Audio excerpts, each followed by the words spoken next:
Fala galera, sejam muito bem-vindos a mais um episódio do FOMOcast, podcast que nasceu para unir o mercado brasileiro e português, literalmente ser a ponte, e é para isso que a gente está aqui, para criar valor. E para você que está agora chegando nesse mercado, tem interesse sobre o funcionamento daqui ou já é daqui e tem um negócio performando aqui, tem muito valor para você, e com certeza você vai sair desse episódio, que eu tenho um convidado aqui mais do que especial hoje, com a cabeça latejando e com muito valor adquirido. E antes de mais nada, né, para que esse episódio exista e para que o podcast exista como um todo, não poderia deixar de agradecer aqui aos nossos patrocinadores, começando pela Aidence, né, aceleradora de vendas, agência de marketing digital, marketing de performance.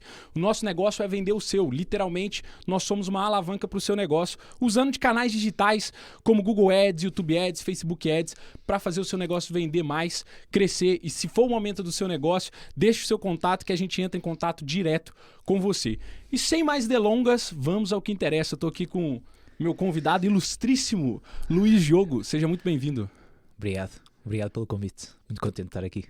Tamo junto. Eu vou sempre fazer um trabalho de policiar aqui, Bora. Porque eu fico empolgado e atropelo. Ok, siga. E sabendo que é você, eu tenho certeza que eu vou ficar mais empolgado ainda e vou tomar umas porradas. Porque então, aqui no nosso sempre papo que isso assim. estiver a acontecer, eu digo, atenção, estás a lixar o podcast. Exatamente. Gente, eu vou deixar com que o Luiz Diogo se apresente melhor aqui, mas a pauta do nosso episódio de hoje é como construir liberdade financeira através do empreendedorismo, que é algo que com certeza o Luiz domina. Ele já tem aí um contexto onde ele vem aplicando a fórmula que ele dimensionou dentro da realidade dele para construir isso. E antes de você falar sobre o tópico em si, eu queria que você se apresentasse aí para a malta que começa a nos ouvir agora. Boa. É sempre um processo difícil nós encontrarmos aqui uma apresentação que eu sinta que é 100% verdadeira. Porque na realidade eu olho para trás e o que eu vejo é luta, adaptação, luta.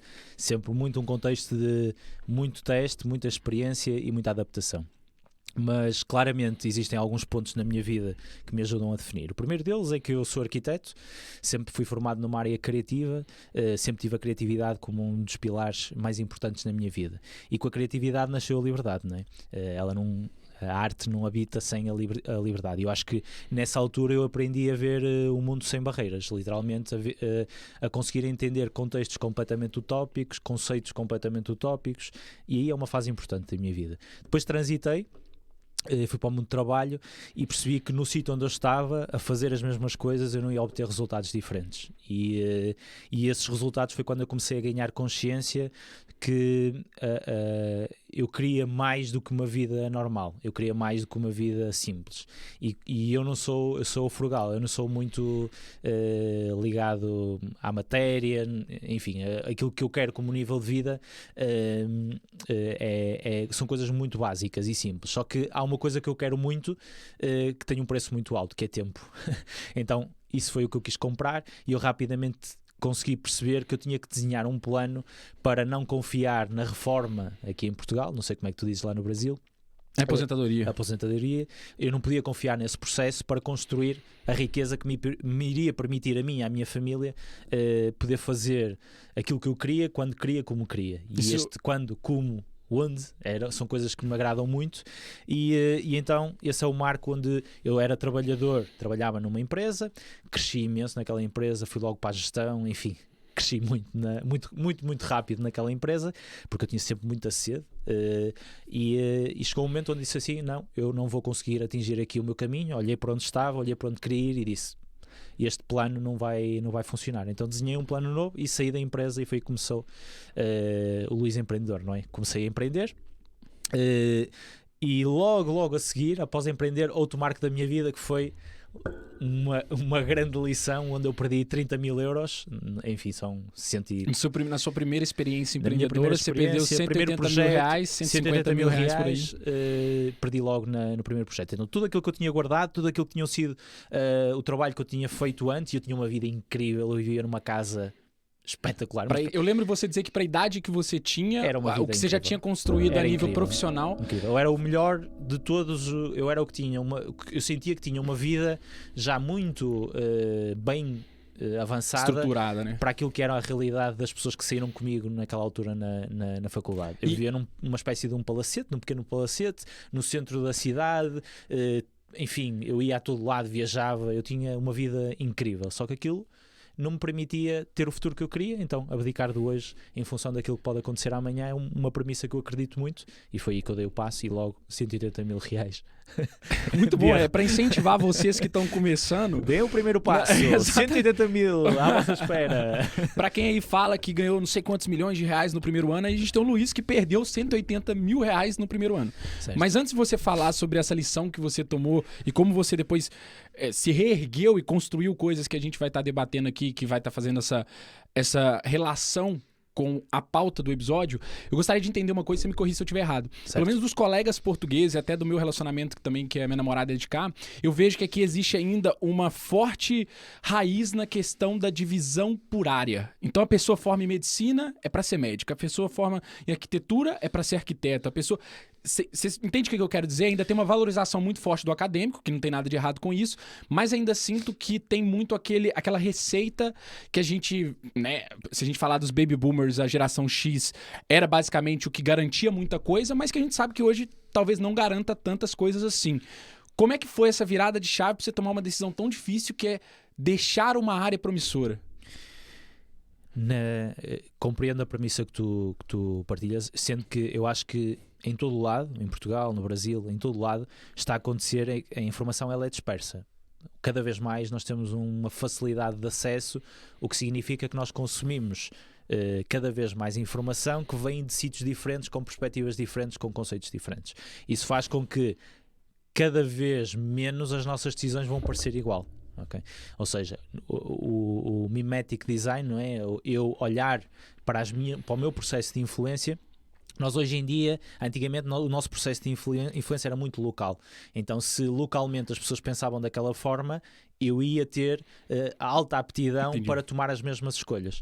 Mas agora, com a globalização, com a informação, com a internet, enfim, com o fácil acesso, as nossas referências passaram a ser outras. Então aquilo que eu acredito é que cada vez mais as pessoas vão individualizar as suas referências e as escolhas vão deixar de ser tão lineares. Então aquilo que eu sinto é que as pessoas já estão a mudar o seu percurso porque de repente conseguem ver realidades a acontecer ou no Instagram, ou no YouTube, ou em qualquer outro lado, que são completamente diferentes e que são novas oportunidades.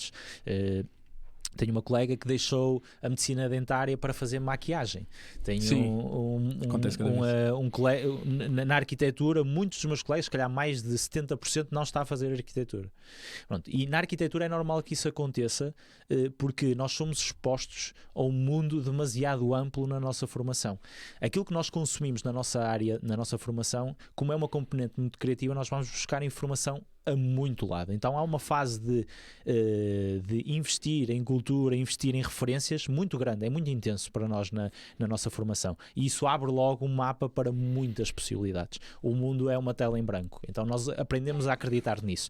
É por isso que quando as pessoas saem da parte da arquitetura já estão muito mais preparadas. Então eu, no meu contexto, nunca me fez confusão sair e fazer outra coisa, ok? Não era isso que me fazia confusão. Entendi. Aquilo que me fazia confusão é aquilo que se calhar faz a maior parte das pessoas, que é a segurança, que é eu, para fazer isto, eu tenho que abdicar da minha segurança. A mim nem era tanta segurança, porque eu sou all-in, eu risco imenso, mas...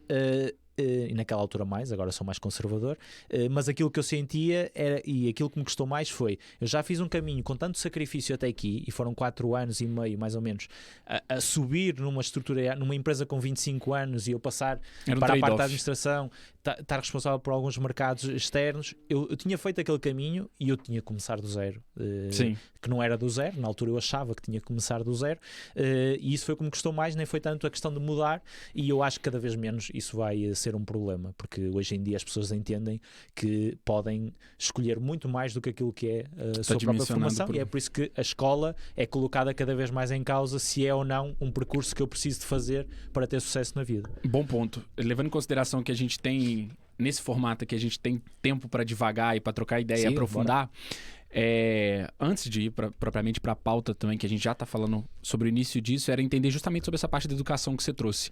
Na minha opinião, o que acontece? A sociedade e o digital, ele é muito mais acelerado a evolução do que o acadêmico tradicional consegue acompanhar, que é justamente sobre a questão que você disse sobre a informação estar dispersa na sociedade, as pessoas terem muitos acessos, e tem um lado bom e um lado ruim disso, tem um paradoxo da escolha ali também, é muita coisa, é muita informação atualmente, mas a minha pergunta é sobre essa dualidade entre ter mais opções E esse paradoxo da escola, e não sair do lugar, entendeu? E como que isso influencia no formato que a academia hoje é estruturada, e se você acha que ela tende a morrer por ela não acompanhar a velocidade que o mundo está hoje.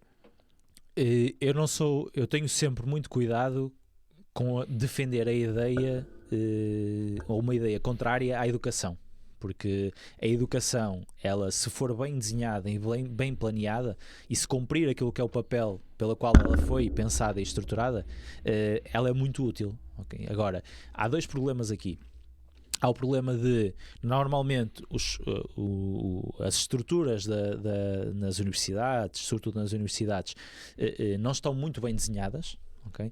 E a realidade é completamente diferente do que aquilo que deveria ser. E, por outro lado, o nosso nível de maturidade não nos permite, grande parte das vezes, aproveitar o que de bom tem esse processo. Eu olho para trás e digo que se eu voltasse a fazer o meu curso, eu ia adorar muito mais. Eu iria sugar muito mais do que aquilo que eu tirei. Mas a verdade é que o meu curso, ele foi desenhado não para me preparar para uma área profissional, e é aqui que há a incompatibilidade, mas para me abrir uma realidade e para, sobretudo, ainda no outro dia falava disto com um amigo, que é eliminar conceitos que eu trazia até ali. Eu, quando, por exemplo, entrei em arquitetura, eu acreditava que aquilo que eu ia fazer eram casas, eram desenhar projetos. Eu cheguei lá e eu tive que desenhar uma cidade do branco, que era, basicamente, eu não desenhava a parte dos edifícios, eu desenhava o espaço vazio que ficava entre os edifícios numa cidade. Ou seja, eu desenhava vazio. E isso é um conceito abstrato que durante 6 meses me colocou completamente à nora. E eu aprender a eliminar, a viver na zona do desconforto da informação, foi incrível. E a universidade deu-me imenso isso. Eu aprendi 2 coisas, que para mim são os pilares fundamentais. A viver bem com o desconforto da informação, a perceber que há uma fase onde nós temos que nos sentir desconfortáveis para evoluirmos. Sim. E o segundo princípio, que para mim é fundamental, é eu aprender a fazer boas perguntas. E eu sinto que, infelizmente, aqui em Portugal a realidade não é muito boa, porque nós nascemos a aprender a fazer perguntas e depois perdemos essa capacidade de aprender a fazer boas perguntas. E eu acho que tu tocaste aí num ponto muito importante, que é, tudo na vida, para mim, tem um impacto direto em fazer boas perguntas e tomar boas decisões. Estas 2 ferramentas que nós temos que desenvolver ao longo da nossa evolução, elas são determinantes nos resultados que nós vamos obter. Porque se eu não sei fazer boas perguntas, eu nunca vou obter boas respostas. É direto isto. Se eu só faço perguntas básicas, eu só recebo respostas básicas. A gente fala disso muitas vezes. Nós vemos, por exemplo, o ChatGPT, que é uma ferramenta incrível, mas ela é tão proporcionalmente incrível quanto a tua capacidade em fazer boas perguntas. Não, fazer boas perguntas. Sim, boas perguntas toda a gente sabe fazer. Qual é a capital de X? Fazer boas perguntas é muito mais difícil. E numa situação onde, por exemplo, estamos aqui a conversar, este podcast, sem colocar pressão, vai ser tão bom quanto a tua capacidade em fazer boas perguntas.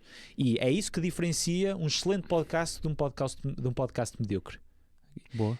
E associado a isto, há o processo de decisão. E o processo de decisão tem muito a ver com uma capacidade que as pessoas não conseguem lidar, que é o processo de decisão. Ele tem algumas características inevitáveis, e normalmente o que as pessoas fazem é tomam uma decisão muito imediata, e a decisão muito próxima do contexto. E o que eu digo por contexto é, eu recebi esta informação, imagina que tu partilhas comigo esta informação. Se eu decido muito próximo da informação, eu não tenho tempo de trabalhar todas as variáveis. Sim. Porque existem variáveis. Isto porquê? Porque há um caminho linear que parece o mais fácil, que é eu te responder. Tu fazes-me uma pergunta, dás-me um desafio para a mesa e eu tenho que tomar uma decisão. E há logo uma solução que apareceu na minha cabeça. E o que a maior parte das pessoas faz é responde. Pega nisso e responde. Qual é o problema? Se tu não balizares esta tua decisão de diferentes perspectivas, tu corres um risco daquilo que as pessoas não mensuram, que é, as pessoas às vezes tomam decisões sobre situações que penhoram 1 ano, 2 anos, 3 anos, 4 anos, 10 anos da sua vida em função de uma decisão que tomaram no minuto. E agora eu pergunto, uma decisão que vai colocar em causa 4 anos da tua vida, não faz sentido tu perderes tempo suficiente para analisar as diferentes perspectivas de uma decisão? Pronto, então, acho que aprender a fazer boas perguntas e aprender a filtrar muito bem as decisões, que é, que checklist é que eu tenho que bater sempre que eu tiver que tomar uma decisão séria na minha vida?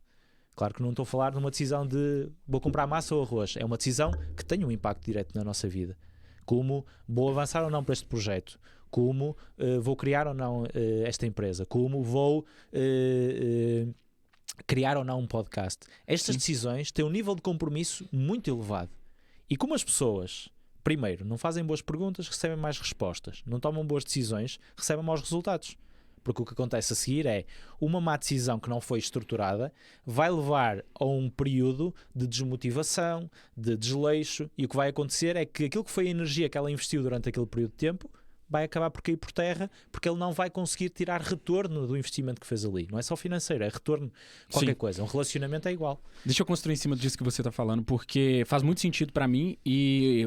Certa vez eu li uma frase que dizia que os pontos só se ligam quando se olha para trás e nunca para frente. E vendo você falar sobre boas decisões e você dando um exemplo do início da sua jornada empreendedora, eu correlacionei logo as duas coisas na cabeça aqui, que talvez tenha sido alguma decisão também que você tomou, ou uma sucessão de decisões que você tomou, que depois te trouxeram consequências que poderiam ser negativas ou positivas, mas que, querendo ou não, trilharam o que foi sua vida nos próximos 4 anos. Então, olhando para trás, que agora é mais fácil olhar para trás para ligar os pontos, você acha que essa maturidade que você tem de hoje, tomar decisões, entendendo que você tem que olhar não próximo da pauta, da questão, e sim distanciar da questão para poder pensar, refletir, ver todas as variáveis, foi com certeza parte de um processo que você aprendeu no erro, ou você sente que você, por outras vias, só tem como aprender errando um processo desse? Essa é uma boa pergunta, porque tu já sabes que eu tenho uma resposta eu tenho uma resposta muito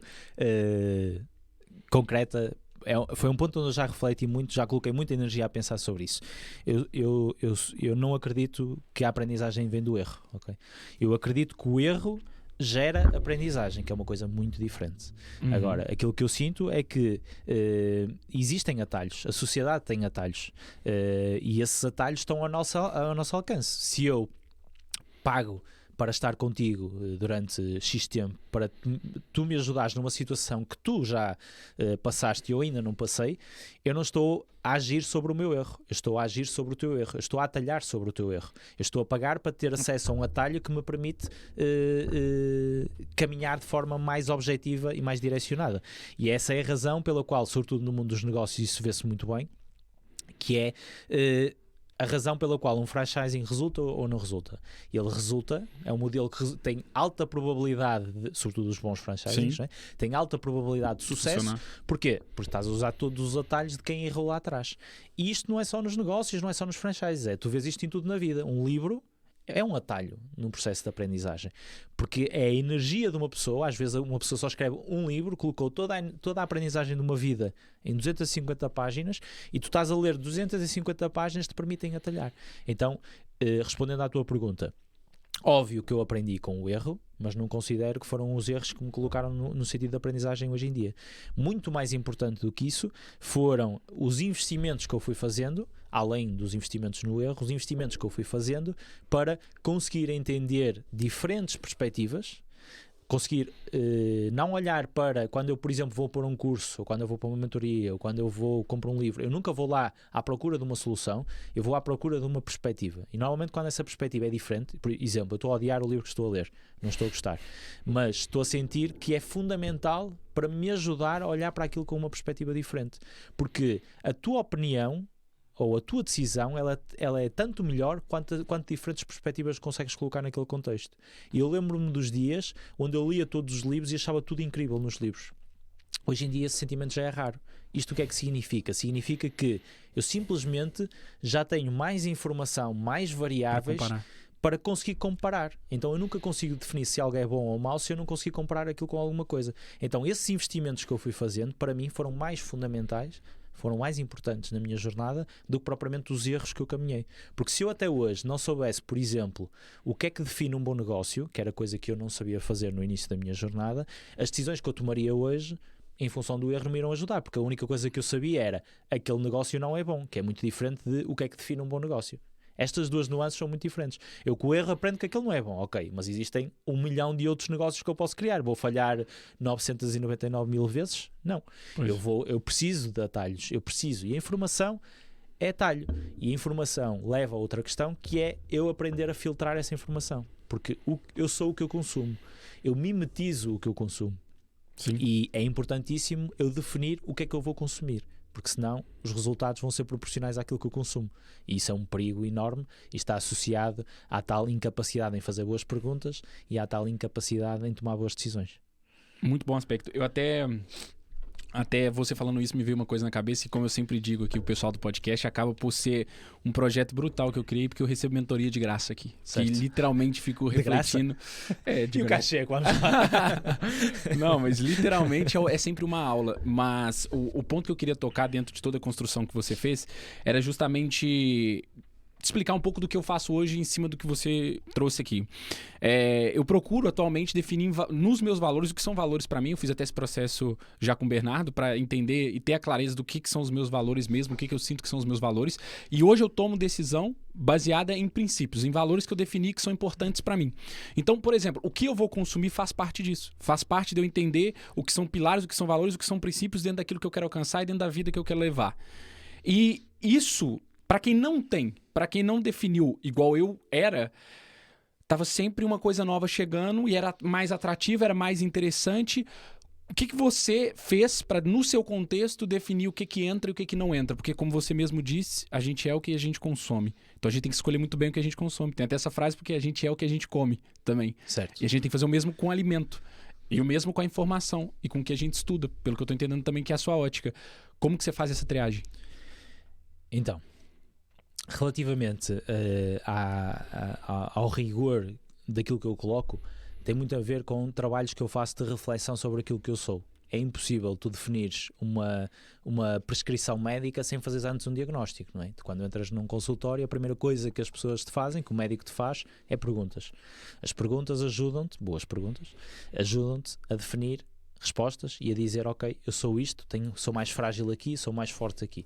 E ter um entendimento sobre os teus pontos fortes e os teus pontos fracos. Eu costumo dizer que o teu sucesso é maximizares a tua atividade principal. Tu, para saberes a tua atividade principal, tu tens que saber o que é que tu és bom a fazer. Exato. E eu tenho a certeza que se o Ronaldo se decidisse na jornada de decisão dele Tocar viola, ia ser tocar viola ou jogar basquete, nunca iria, e podia ser bom na mesma, mas nunca iria ser se calhar o que ele foi no futebol. Pronto. Então a lógica aqui é uma identificação, e isto normalmente é um dilema, simplesmente é preciso teste, é preciso experimentar. E quando tu fazes uma reflexão sobre onde é que tu estás, tu consegues definir para onde é que tu queres ir. E aqui é que as pessoas se perdem. Primeiro, elas não param para refletir o que fizeram de errado ou o que fizeram de certo, estas duas equações. E depois não param para refletir onde é que querem ir. A questão da liberdade financeira nasce aqui. Para mim é claro que tudo o que eu faça tem que contribuir para tudo o que eu faça profissionalmente e no que diz respeito à minha vida profissional, tem que me ajudar a caminhar para a liberdade financeira, porque é para onde eu quero ir. E como eu sei para onde eu quero ir, todas as decisões eu tomo-as naquela direção. Isto ajuda-me ou não a caminhar para ali? Isto é ou não essencial para caminhar para ali? Pronto, isto é o primeiro processo. Depois, como toda a gente, parece que vivemos num mundo de existem os que não são estimulados e os que são estimulados. Não é? Existem os que se deixam levar pelo objeto brilhante e os que não se deixam levar pelo objeto brilhante. E eu não acho isso. Eu acho que todos nós somos seduzidos pelo objeto brilhante. Alguns mais, outros menos. Ok, uns mais, outros menos. Agora, existem aqueles que se deixam levar e aqueles que aprenderam a bloquear. Ele existe a estimulação, só que eles bloqueiam. E isto leva-me a um ponto muito importante, que é quais são as tuas ferramentas de bloqueio. E aqui há estratégia neste processo. Sempre que uma pessoa me desafia, eu dou distância logo. Primeira ferramenta de bloqueio, distância no pensamento. Se é uma coisa que me pode desvirtuar do meu caminho para a liberdade financeira, distância. E o que é distância? É tempo. Eu acho uma ideia hoje incrível. Passado uma semana, ainda acho porreira. Passado 2 semanas, já nem me lembro dela. Está aqui o meu processo de decisão. Agora, eu tenho uma ideia. Passado uma semana, acho incrível. Passado 2 semanas, acho incrível. Passado 3 meses, ainda me lembro da ideia. Passado 8 meses, eu ainda tenho esta ideia na cabeça. Se calhar pode fazer sentido tu apostares. Então, e o fator time nesse processo? O fator timing é uma equação, como é o fator execução. Eu simplesmente acredito que o fator execução, imagina, eu decido criar um podcast. Tens o fator timing, levas 3, 4, 5 episódios e eu lanço só daqui a um ano. Se eu tiver uma melhor execução que tu, Você já passa na frente porque você planejou e executou melhor. não passo na frente, eu vou apostar na execução para ajudar a superar a questão do timing. Conheces alguém que tem um podcast que tenha todos os ouvintes do mundo? Não. Pois não, isso não existe. Então, na realidade, existem múltiplos fatores. Eu estou disposto a abdicar do timing por uma melhor decisão. Entendi. Porque na minha vida o tempo é muito mais precioso do que o tamanho daquilo que eu vou criar. Entendi. Então, como eu valorizo muito mais o tempo do que propriamente o tamanho daquilo que eu vou criar, exemplo, eu criei uma comunidade, eu demorei muito tempo para aquilo que eram as minhas skills para a criar, para a lançar. Muito tempo. Eu já tenho estas capacidades Você já pensava sobre há mais ela... de 4 anos. Okay? A questão é, será que eu queria? Será que eu não queria? Será que fazia sentido no meu projeto ou não? Será que era desvirtuar ou caminhar? Pronto, e o tempo dá-te respostas. Então essa é a primeira ferramenta de bloqueio. E o tempo ela é aplicada a tudo. Há sobretudo, por exemplo, na seleção de conteúdo. Uma coisa que eu faço que é muito simples, mas funciona muito bem. Entras no teu YouTube, o que é que acontece na tua homepage? Tudo te apetece ver. Claro, o algoritmo funciona bem. É função para ti, ok? Exato. É esse o objetivo daquilo. Então, apetece-te ver tudo o que está lá. Se te apetece ver tudo o que está lá, se tu vais ceder nesse ciclo, nesse loop de entrar nesse consumo, tu estás a filtrar zero. Primeira coisa que eu faço, adicionar a ver mais tarde. Nunca, raro, ver um vídeo onde eu vejo direto. Ver mais tarde. Porque depois eu tenho uma lista dos veres mais tarde, onde eu entro lá. O que é que acontece? 60% eu nunca chego a ver ou elimino, já não tenho interesse nisto, antes de dedicar aquele tempo. Então é um filtro que tu crias, é uma ferramenta que tu aprendes a bloquear. Brutal. O mesmo nos livros. Este ano, por exemplo, só leio livros com mais de 10 anos. Porque já passaram pelo fator Teste do tempo. Okay? Exato. Até estou a ler livros já nem deste século, já estão a faltar, já passaram pelo fator tempo. Então, isso é fundamental. Eu estou a utilizar um conhecimento comum para atalhar o meu caminho no processo de decisão. Sim. Pronto. E é esse tipo de filtros que ajuda a bloquear o estímulo, porque o estímulo existe. Eu continuo a ter ideias de negócios todos os dias.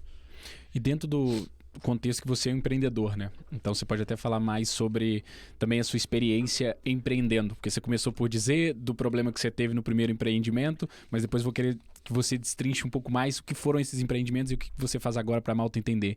Mas dentro da parte do empreendedorismo, a gente vê que naturalmente o empreendedor é alguém que está mais adepto ao risco. Né? Você me corrija se eu estiver errado, se você pensar diferente, mas eu tenho essa noção pelas pessoas que eu conheço que acabam por ter uma capacidade de tomar risco um pouco maior do que a média e até por isso que elas vão por esse caminho. A minha pergunta sobre o risco e a liberdade financeira é quando que você, esse bichinho do empreendedorismo, de que um projeto pode funcionar bem e multiplicar capital, porque a gente está falando num contexto onde a construção de liberdade financeira leva tempo. Na equação da independência financeira, o tempo é a que está elevado a, certo? Certo. Então, a minha pergunta é justamente... porque é para mim mesmo, viu? Essa pergunta é quase que dentro aqui da terapia. Eu quero liberdade financeira, eu quero construir essa independência, só que eu ainda sinto que pelo nível de... não diria nem de maturidade, mas pela minha visão atual... Eu sinto que negócios é uma parada que me chama muito mais forte do que qualquer investimento que eu possa fazer. E isso é um problema, porque eu sei que eu poderia dividir, né? Ter ali dentro do meu portfólio, até que eu vi na sua semana, empresas é só um ativo.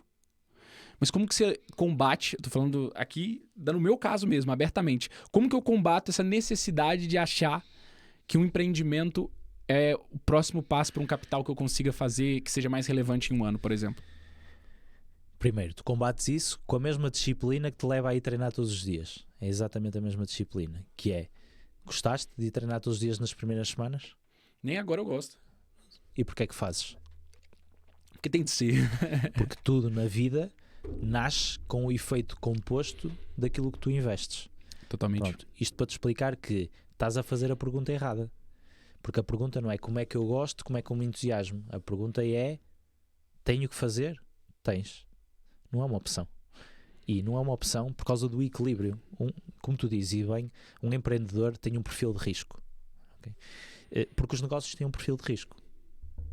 Mas todos os investimentos têm um perfil de risco. Okay? E existem ativos de investimento, como por exemplo as ações, como por exemplo os fundos, como por exemplo as criptomoedas. Todos eles têm risco. Umas têm mais, ou menos risco. Okay? E os negócios é igual. Todos os negócios têm risco. Uns têm mais ou menos risco. Okay? E da mesma forma, quando tu analisas um portfólio, da mesma forma, quando as pessoas deveriam analisar um portfólio e medir o equilíbrio do risco, deveriam olhar para a empresa e medir o equilíbrio do risco, que é, tu dizes, ok, eu vou criar uma startup inovadora que vai fazer uma mudança que nunca ninguém fez. Alto nível de risco, alto nível de retorno, alto nível de investimento. E alta chance de dar errado, porque fazer alguma coisa que ninguém fez. E muita probabilidade de dar errado. Existe outro negócio com muito menos risco, que é, eu vou vender consultoria. Ok? Receita mais do que comprovada, existe um caminho, eu vou colocar aquela energia, eu vou ter aquele retorno. O nível de risco não é comparável entre estes dois negócios. Então, quando tomas uma decisão sobre que negócios arriscar, tens que ter consciência se tu tens o tempo e o capital para aportar naquele negócio e se na tua estratégia faz sentido assumir aquele risco. O que eu vejo muitas vezes é pessoas a assumirem riscos que elas não têm capacidade mental para os assumir. Ponto. O que é que isso as vai levar? A um local onde elas não querem estar. Não há magia nenhuma. É decisão. E eu vejo um problema grande na nossa cultura pop, que é romantizar não, e isso é fato, né? A gente romantiza muitas histórias de sucesso, mas pouco é falado sobre as histórias de fracasso. Então a gente dá o exemplo disso que a gente está falando muito óbvio, que foi o caso do Elon Musk quando vendeu a primeira startup que construiu. Pegou naquele dinheiro todo, acho que 120 milhões de dólares, e dividiu em 2 outras empresas com altíssimo risco de não funcionar. E as 2 funcionaram e deram um ROI, né, um retorno gigante sobre o investimento dele. Isso é um caso, provavelmente 1 milhão. Existem dezenas, milhares de histórias de pessoas que fizeram o mesmo e se estreparam. E há uma... repara, eu comecei a abordagem a dizer que eu tinha muita clareza sobre o meu ponto B. E ele também tem muita clareza sobre o ponto B, onde é que ele quer ir. E a diferença é, onde ele quer ir e onde eu quero ir são 2 sítios muito diferentes. Porque ele valoriza coisas diferentes que você. Se o caminho dele fosse a liberdade financeira, essa estratégia fazia 0 sentido. 0 sentido. Mas... Então, ele valoriza, ele quer chegar a um caminho onde não é isso, ele quer romper, ele quer marcar um século, ele nem é uma década, ele quer marcar um século, ele quer ser disruptivo, ele quer criar um traço na humanidade. Eu não quero. Pronto, e isso obriga imediatamente a estratégias completamente diferentes. E aquilo que as pessoas, como não têm consciência para onde é que querem ir, tomam a decisão sem nenhum contexto. Repara, se eu me comparar com o Elon Musk, é completamente parvo, porque nós queremos, de género, ele quer jogar futebol, eu quero jogar basquete, tipo, não há comparação. Ok, temos de treinar, mas são desportos totalmente diferentes. Juntar negócios dele... tudo no mesmo saco, ok? É o primeiro problema que as pessoas podem fazer, porque tu perdes o eu. As pessoas perdem o eu dos negócios. As pessoas esquecem-se que são investidores à partida. Toda a gente tem um negócio, é um investidor, ponto. Está a investir tempo e recursos, ponto. Está a arriscar investimento de tempo e investimento de recursos para ter determinado retorno. E isto é um investidor. É exatamente o mesmo que faz numa ação, igual. Sim. Investe menos tempo, investe mais recursos, mas espera determinado retorno. E se tu fazes isso proporcionalmente e se assumes determinado risco ou menos nível de risco, porquê é que o fazes? E esta é a grande pergunta que a maior parte das pessoas não sabe responder. Sabes responder? O porquê que eu... Repete a pergunta com clareza para eu entender. Que é, porquê é que decidiste ser empreendedor? Qual é o teu objetivo lá no fim? Porquê é que decidiste esse veículo, essa carreira? Existem milhares de outras. Podias estar a trabalhar num sítio qualquer e ter um sidekick, um trabalho por fora, um projeto por fora. Podias trabalhar num sítio incrível, podias trabalhar numa grande estrutura, podias não trabalhar e trabalhar numa ONG. Porquê? Sim, totalmente. E a minha resposta para essa pergunta é: começou de um jeito e hoje perdura por outro motivo. Começou por um motivo e hoje perdura por outro motivo. Começou com um motivo mais Elon Musk que Luiz Diogo, com o ego, a vontade de deixar uma marca pelo menos no meu mundo, de ser referência pelo menos para minha família, para os meus amigos, ajudar as pessoas próximas de mim. Começou com esse intuito. E depois eu fui entendendo que o buraco era mais embaixo e passou para outro intuito. Passou para o intuito de construir liberdade, de construir qualidade de vida, de construir falta de preocupação, construir o fato de que eu não quero fazer um implante capilar e voltar a ficar calvo por causa de preocupação, entendeu? Esse que foi o direcionamento, assim, ó, querer agora liberdade, que não era uma coisa que era preocupação minha antes. Agora minha pergunta de volta é o seguinte: como é que, ok, um tá treinando basquete e o outro tá treinando futebol, mas como é que no caso dele, por exemplo, que consequentemente o fato dele ficar muito bom em futebol deixou o basquete obsoleto, porque já é uma garantia para ele quase. A não ser... Não sei qual o nível de risco que ele poderia assumir para liberdade financeira, para financeira deixar de ser passar a ser um problema para ele. Você entende o que eu quero dizer? Entendo. Consequentemente, ele alcançou a sua meta. Mas ele, como tu disseste bem, é uma exceção na equação. E aquilo que eu estou a explicar é, tu vais jogar no casino, chegas lá e colocas a ficha na casa com menor probabilidade. Isso foi o que ele fez. Ele chegou ao casino, havia não sei quantas hipóteses de apostas, e ele colocou na que tem menor probabilidade. O que é que aconteceu? E ele fez o necessário para conseguir. Exato. Conseguiu. O retorno é brutalmente desproporcional. Sim. Nunca vou chegar a esse retorno. Okay? A questão é, só que eu vou minimizar as minhas exposições ao risco e vou construir uma estratégia muito mais organizada, porque eu só tenho um bilhete na vida e eu não vou arriscar a minha vida, nem a vida da minha família, nem a vida do meu plano, em função de apostar num casino numa casa. Eu não vou fazer isso. Você me lembrou uma história brutal. Pronto, e isso é o que eu acho que as pessoas fazem errado. Elas não prestam atenção ao risco que estão a assumir quando decidem em determinado projeto, em determinado objetivo. E como não têm um projeto do eu, e quando digo um projeto do eu é uma estratégia pessoal antes da estratégia das empresas, eu falo muito sobre isso, eu quero educar as pessoas a desenharem da estratégia individual para a estratégia dos negócios, porque eu acredito que é a estratégia pessoal que vai bloquear muitas decisões emotivas dos negócios. Que é quando eu for para ali e vou dizer assim, mas atenção, porque depois isto vai-me obrigar, exemplo, eu agora tenho uma pessoa que faz tudo lá em casa. Literalmente não temos que fazer nada em casa. Vai às compras, trata da casa, tudo, ok? Eu nunca mais quero perder aquilo. Você comprou tempo. Ok? Sim, mas comprei tempo e eu percebi o sabor daquilo. Eu nunca mais quero perder aquilo. E agora imagina, estou no negócio. O nível de risco que eu vou assumir já tem esta condicionante. Eu assumo, mas eu não quero perder a condição que eu tenho hoje. Já é menos estimulante para mim assumir um bruto alto risco do que dizer assim, isto coloca em causa a minha instabilidade. O que é que acontece? Quando tu crias um portfólio diversificado e de um lado tens mais segurança, do outro tens mais risco, tu chegas a um ponto onde vais poder assumir muito mais risco do outro lado. E aquilo que as pessoas não estão dispostas a fazer é esperar o tempo necessário para se colocarem numa posição onde falhar ou acertar é irrelevante, vai fazer zero moça no resto. E aquilo que eu estou a construir é a base para depois, para mim, negócio ser playground, ser mas brincadeira. É assim, é uma leitura minha, porque né, você é um amigo meu, já te conheço assim off podcast e sei que também um dos fatores que te estimula a ter menos apetite a risco hoje, ter uma estratégia muito mais consolidada, ter uma estrutura de pensamento muito mais estruturada, também é o fato de que você já começou a construir família. Hoje você tem uma filha pequena, já é casado, já tem outro... Você acha que, por exemplo, anteriormente a sua visão sobre o porquê você empreendia era diferente ou sempre foi a liberdade financeira? O porquê sempre foi a liberdade financeira. Eu saí do emprego onde estava porque eu disse, a aposentadoria vai ser aos 40 anos, eu não vou trabalhar mais, eu até lá vou ter 10 imóveis a gerar renda passiva para mim. Okay? Este era bem o projeto. Português, hein, produtor? 10 imóveis gerando renda? É bem o que fazem aqui mesmo, pô. Pronto. E estou a caminhar. Okay? Sim, Pronto. sim, e sim. A lógica é, este foi o plano. E o plano já era com a liberdade financeira. A única coisa que mudou não foi o objetivo. Mudou claramente o plano. Agora é... Nada a ver, ok? Nada a ver. Eu percebi que os negócios era onde eu tinha mais talento e onde eu tinha mais capacidade, então comecei a alocar muito mais risco aos negócios.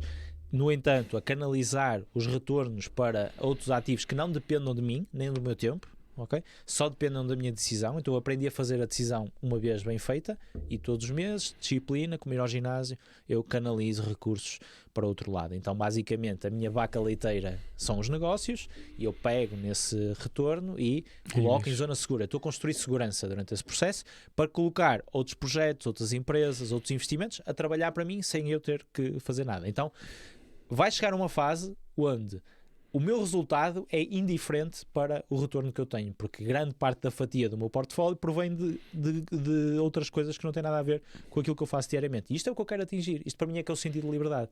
Sim. Porque aí eu se calhar já quero ser o Elon Musk. Que aí você já tem a base bem estruturada. Vai fazer zero moça naquilo que é o pilar que eu defini. E o pilar que eu defini é a liberdade financeira. Agora, a maturidade, e respondendo à tua pergunta, a maturidade ao longo destes anos mudou imenso. Imagina, eu neste momento ainda tenho um nível de risco demasiado elevado face àquilo que eu gostava de estar. E é tudo em função de erros do passado. Ok. Okay? Daí eu estar tão preocupado em tentar trazer esta mensagem a mais pessoas para garantirem que conseguem fazer uma transição mais suave do que aquela que eu estou a conseguir fazer. Porque os grandes ganhos que eu consegui buscar nos negócios onde eu estou exigiram grandes responsabilidades onde eu estou. E todo o meu plano nos últimos 2 anos tem sido minimizar o risco agora. Você está passando por esse processo de transição. De minimização do risco. Para conseguir continuar a estratégia e depois ir buscar um novo risco. Porque a questão é, se eu vou, e é por isso que eu gosto muito de vender da lógica de vender empresas, porque me permite, o Luís que criou a empresa há 3 anos atrás, com determinadas estratégias, é muito diferente do Luís agora. Mas eu agora estou a gerir um negócio. Sim. E esse negócio tem os problemas que tinha quando eu tomei a decisão lá atrás. É por isso que eu digo que uma decisão gera muito efeito ao longo do tempo. Sem dúvida. Se eu pudesse escolher tudo do zero agora, eu certamente não estava a fazer aquele negócio. Percebes? Então, o facto de eu vender os negócios e poder começar esses negócios permite-me começar com um nível de maturidade totalmente diferente. Então, eu maximizo as minhas odds de sucesso simplesmente porque eu já sei como é que funciona.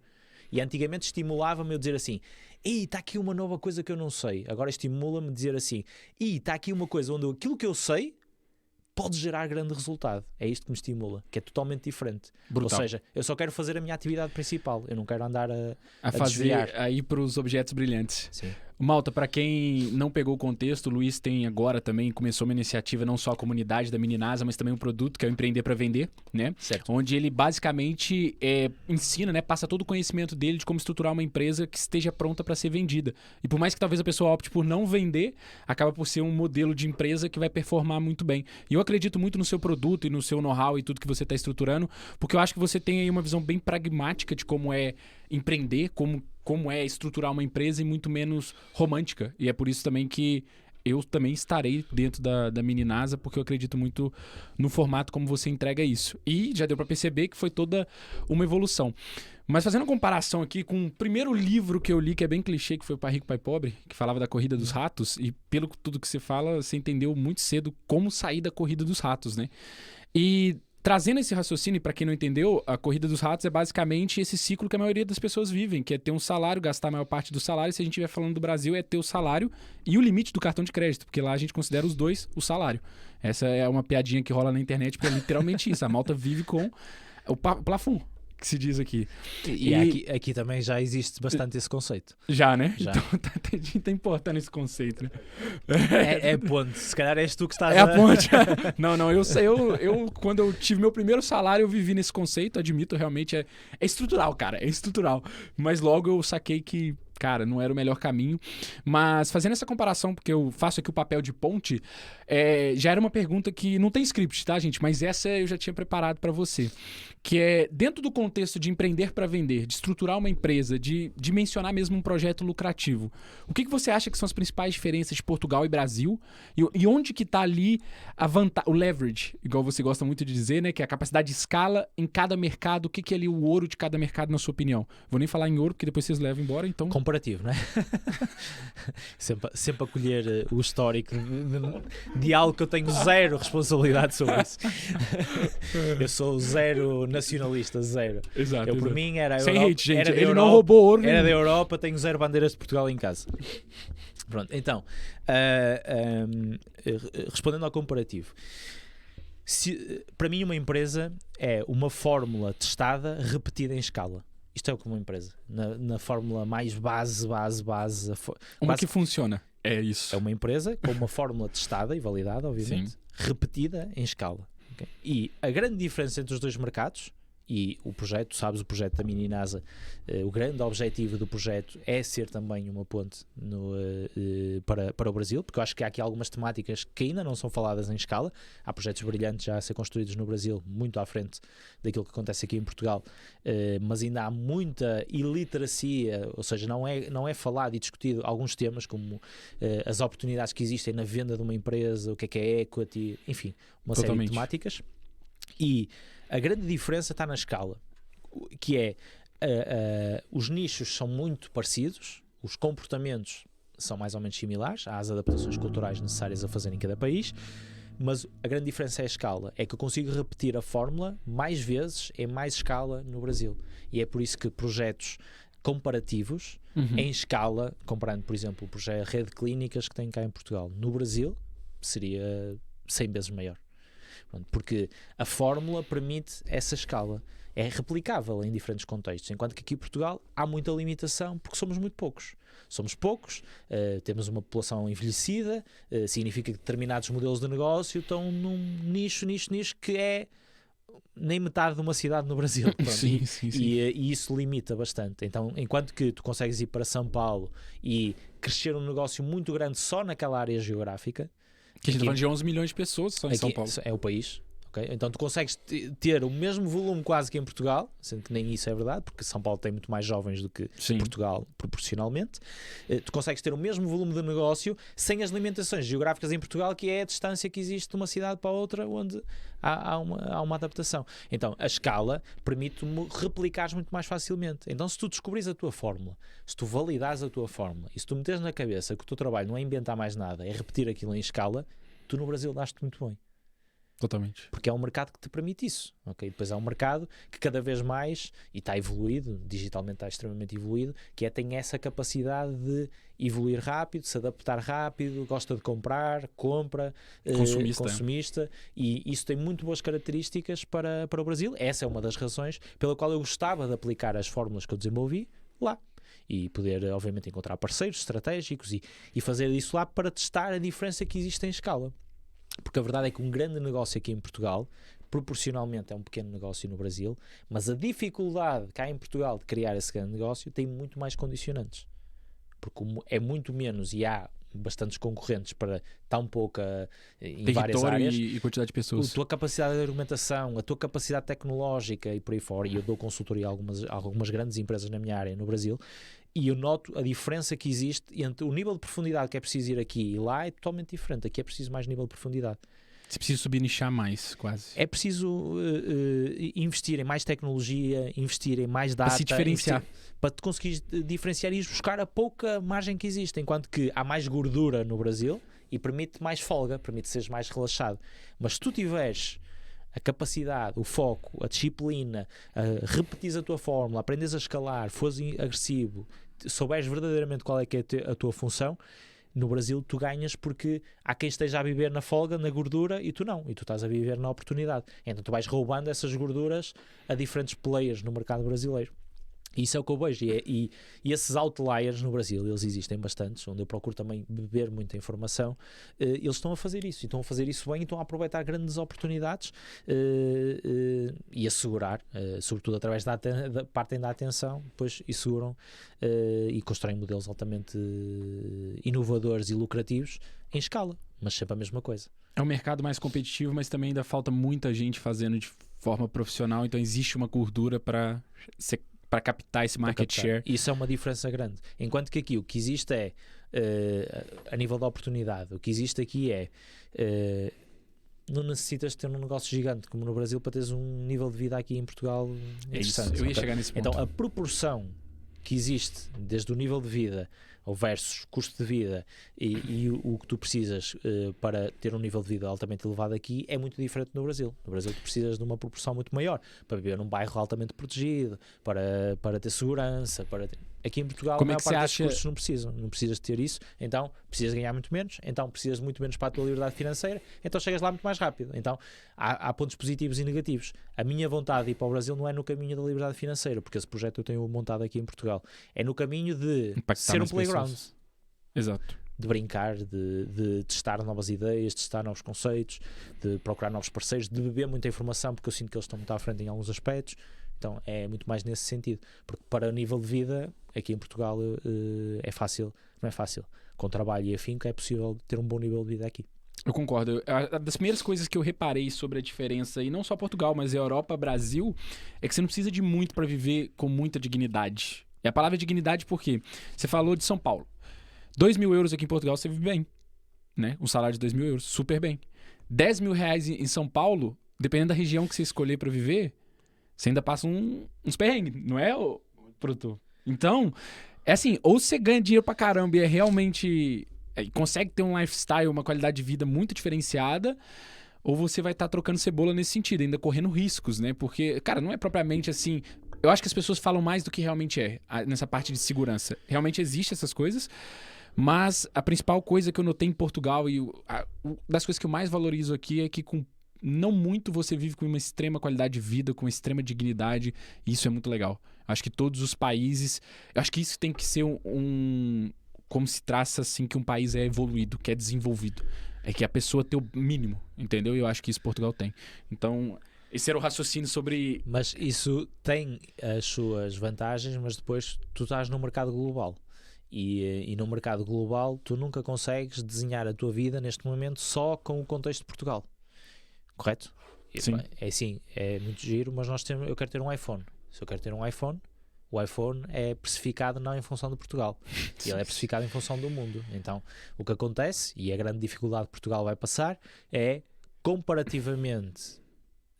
àquilo que são as médias europeias, as médias americanas e por aí fora, nós estamos para trás. Sim. E isso vai, com a inflação vai continuar a acontecer, vai continuar a crescer, e isso vai expor esta qualidade de vida que, se tu pensares, ela nasce muito mais pelos recursos naturais que nós acabamos por ter aqui, onde facilmente tu encontras alguém que te dá legumes, que cultiva, tu compras barato, queres ir à praia baixo, queres ir ao monte baixo, queres ir...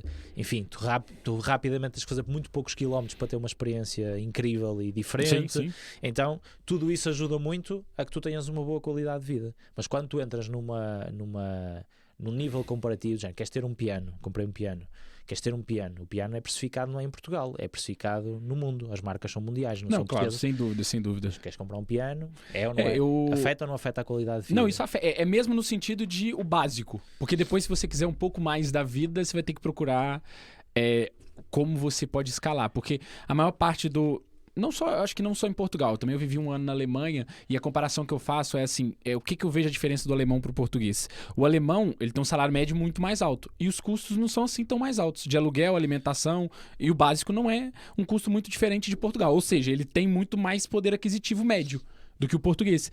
E aí o que acontecia que eu achava interessante na Alemanha? Eu tinha colegas que falavam assim, quando eu formei no secundário, eu fiz voluntariado na Nova Zelândia e trabalhei numa fazenda.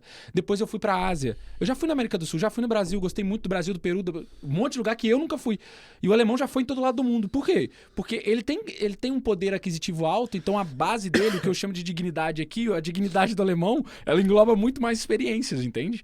Então eu concordo com você que Portugal tem como você ter o básico, mas se você quiser um pouco mais da vida, você tem que procurar uma forma de escalar. E eu vejo muito brasileiro, porque eu faço muito essa ponte e recebo muito direct de quem tá vindo empreender ou quem tá vindo e abrir um negócio e tudo que engloba esse ecossistema, e eu vejo muito brasileiro falando assim, não, mas eu tô chegando em Portugal, mas eu tô pensando logo na Espanha, na França, como se fosse uma capacidade de escala assim, como se fosse de São Paulo para Minas para sabe? E não é, né? Não, a gente que daqui sabe que é bem diferente, é quase que vai mudar um estado, mudou completamente o comportamento do consumidor, que valoriza uma série de coisas. Nem Espanha, de estado para estado, é igual, é só passar. Pois. Há uma adaptação cultural. É muito complexo, é muito mais complexo. Os galegos e os catalãs são dois países diferentes. Totalmente. E eu percebo que externamente não há essa perspectiva, mas quando vais lá tu percebes que isso acontece e que não é assim tão fácil passar. E leva a outra pergunta, de aprender a fazer boas perguntas, que é, e existe necessidade? É a primeira pergunta, não é? Existe necessidade de quereres ir para a Espanha, quereres ir para a Alemanha? Existe. Se calhar, se tu fores bom a fazer uma coisa e a repetir em escala aqui em Portugal, tu já és um outlier. Tu já consegues ser o que ninguém tem capacidade para ser aqui dentro. Não, é por isso que eu quero muito que o seu produto escale no Brasil, porque precisa mais dessa visão. A gente é sonhador pra caralho, velho. O cara chega aqui, ele acha que amanhã ele já vai começar a vender na Espanha. O maior alinhamento de expectativa que eu tenho que fazer é esse, cara. Então, o meu nome no Brasil vai ser A Verdade. É tipo pé no chão. Hashtag pé no chão. Hashtag pé no chão. Tem que ser, cara. Tem que ser, porque eu acho que tem vários aspectos culturais no Brasil que ajudam muito, que é uma resiliência alta, é um otimismo quando tá tudo dando errado. Ajuda bastante. Ajuda bastante, só que de certa forma, em contrapartida, coisas que eu valorizo em Portugal é, por exemplo, essa parte de ser mais pragmático. E eu aprendi a ser mais pragmático aqui. Você acha que eu também não cheguei com essa ideia de que Portugal era a porta de entrada e que eu ia fazer acontecer? E fiz. Fui pra Espanha, fui pra Alemanha, fui pra Hungria, percebi, porra, se eu tiver que aprender a falar alemão só pra ganhar um pouco mais, tô fudido, velho. Tem uma frase lá que é Life's too short to learn German. E é mesmo, cara. Sério, eu vivi um ano na Áustria, que também falam alemão, e consigo compreender o teu Pois, sentimento. eu falei, não, velho, vou ficar aqui nem fudendo. E outra, clima, uma série de coisas. Então, Portugal, pelo território que tem, pela quantidade de coisa boa que tem, esquece. Mas isso nasce não de uma questão só cultural, nasce de uma má compreensão sobre qual é o trabalho de um empreendedor. Exato. As pessoas escolhem ser empreendedores, olham mais para elas como eu vou ser tipo um pintor, eu vou fazer o que me apetece da minha vida e vou escolher tudo agora. Antigamente eu trabalhava num trabalho e o meu patrão, é patrão que diz, o meu patrão dizia faz isto, e eu fazia, eu não gostava nada disso, ok? Então eu vou criar uma empresa, porque aquilo que eu vou fazer na minha empresa é o que me apetece, e se hoje me apetecer fazer aquilo, eu vou fazer aquilo, se amanhã me apetecer fazer aquilo, eu vou fazer aquilo. E isto é um péssimo entendimento do que é ser empreendedor. Não existe nada mais objetivo, linear. Nós olhamos para pessoas de sucesso, vamos olhar por exemplo para a infoprodução, casos que todos conhecem. Primo Rico, Bruno Perini, Flávio Augusto, Caio Carneiro, todos eles. O que é que eles fazem de forma disciplinada sempre? Conteúdo. Sempre. Conteúdo. Atividade principal, claramente, do lado deles. A questão aqui é, será que eles gostam de fazer todos os dias aquela dimensão de conteúdo? Provavelmente não, mas tem que ser feito. É igual o ginásio que a gente estava falando. Onde é que está aquela liberdade? Aí o meu patrão que me manda fazer aquilo. Então, aquilo que as pessoas não entendem é que a escolha que estão a tomar de serem empreendedores não é uma escolha de liberdade. Muito claro que não, claro que não.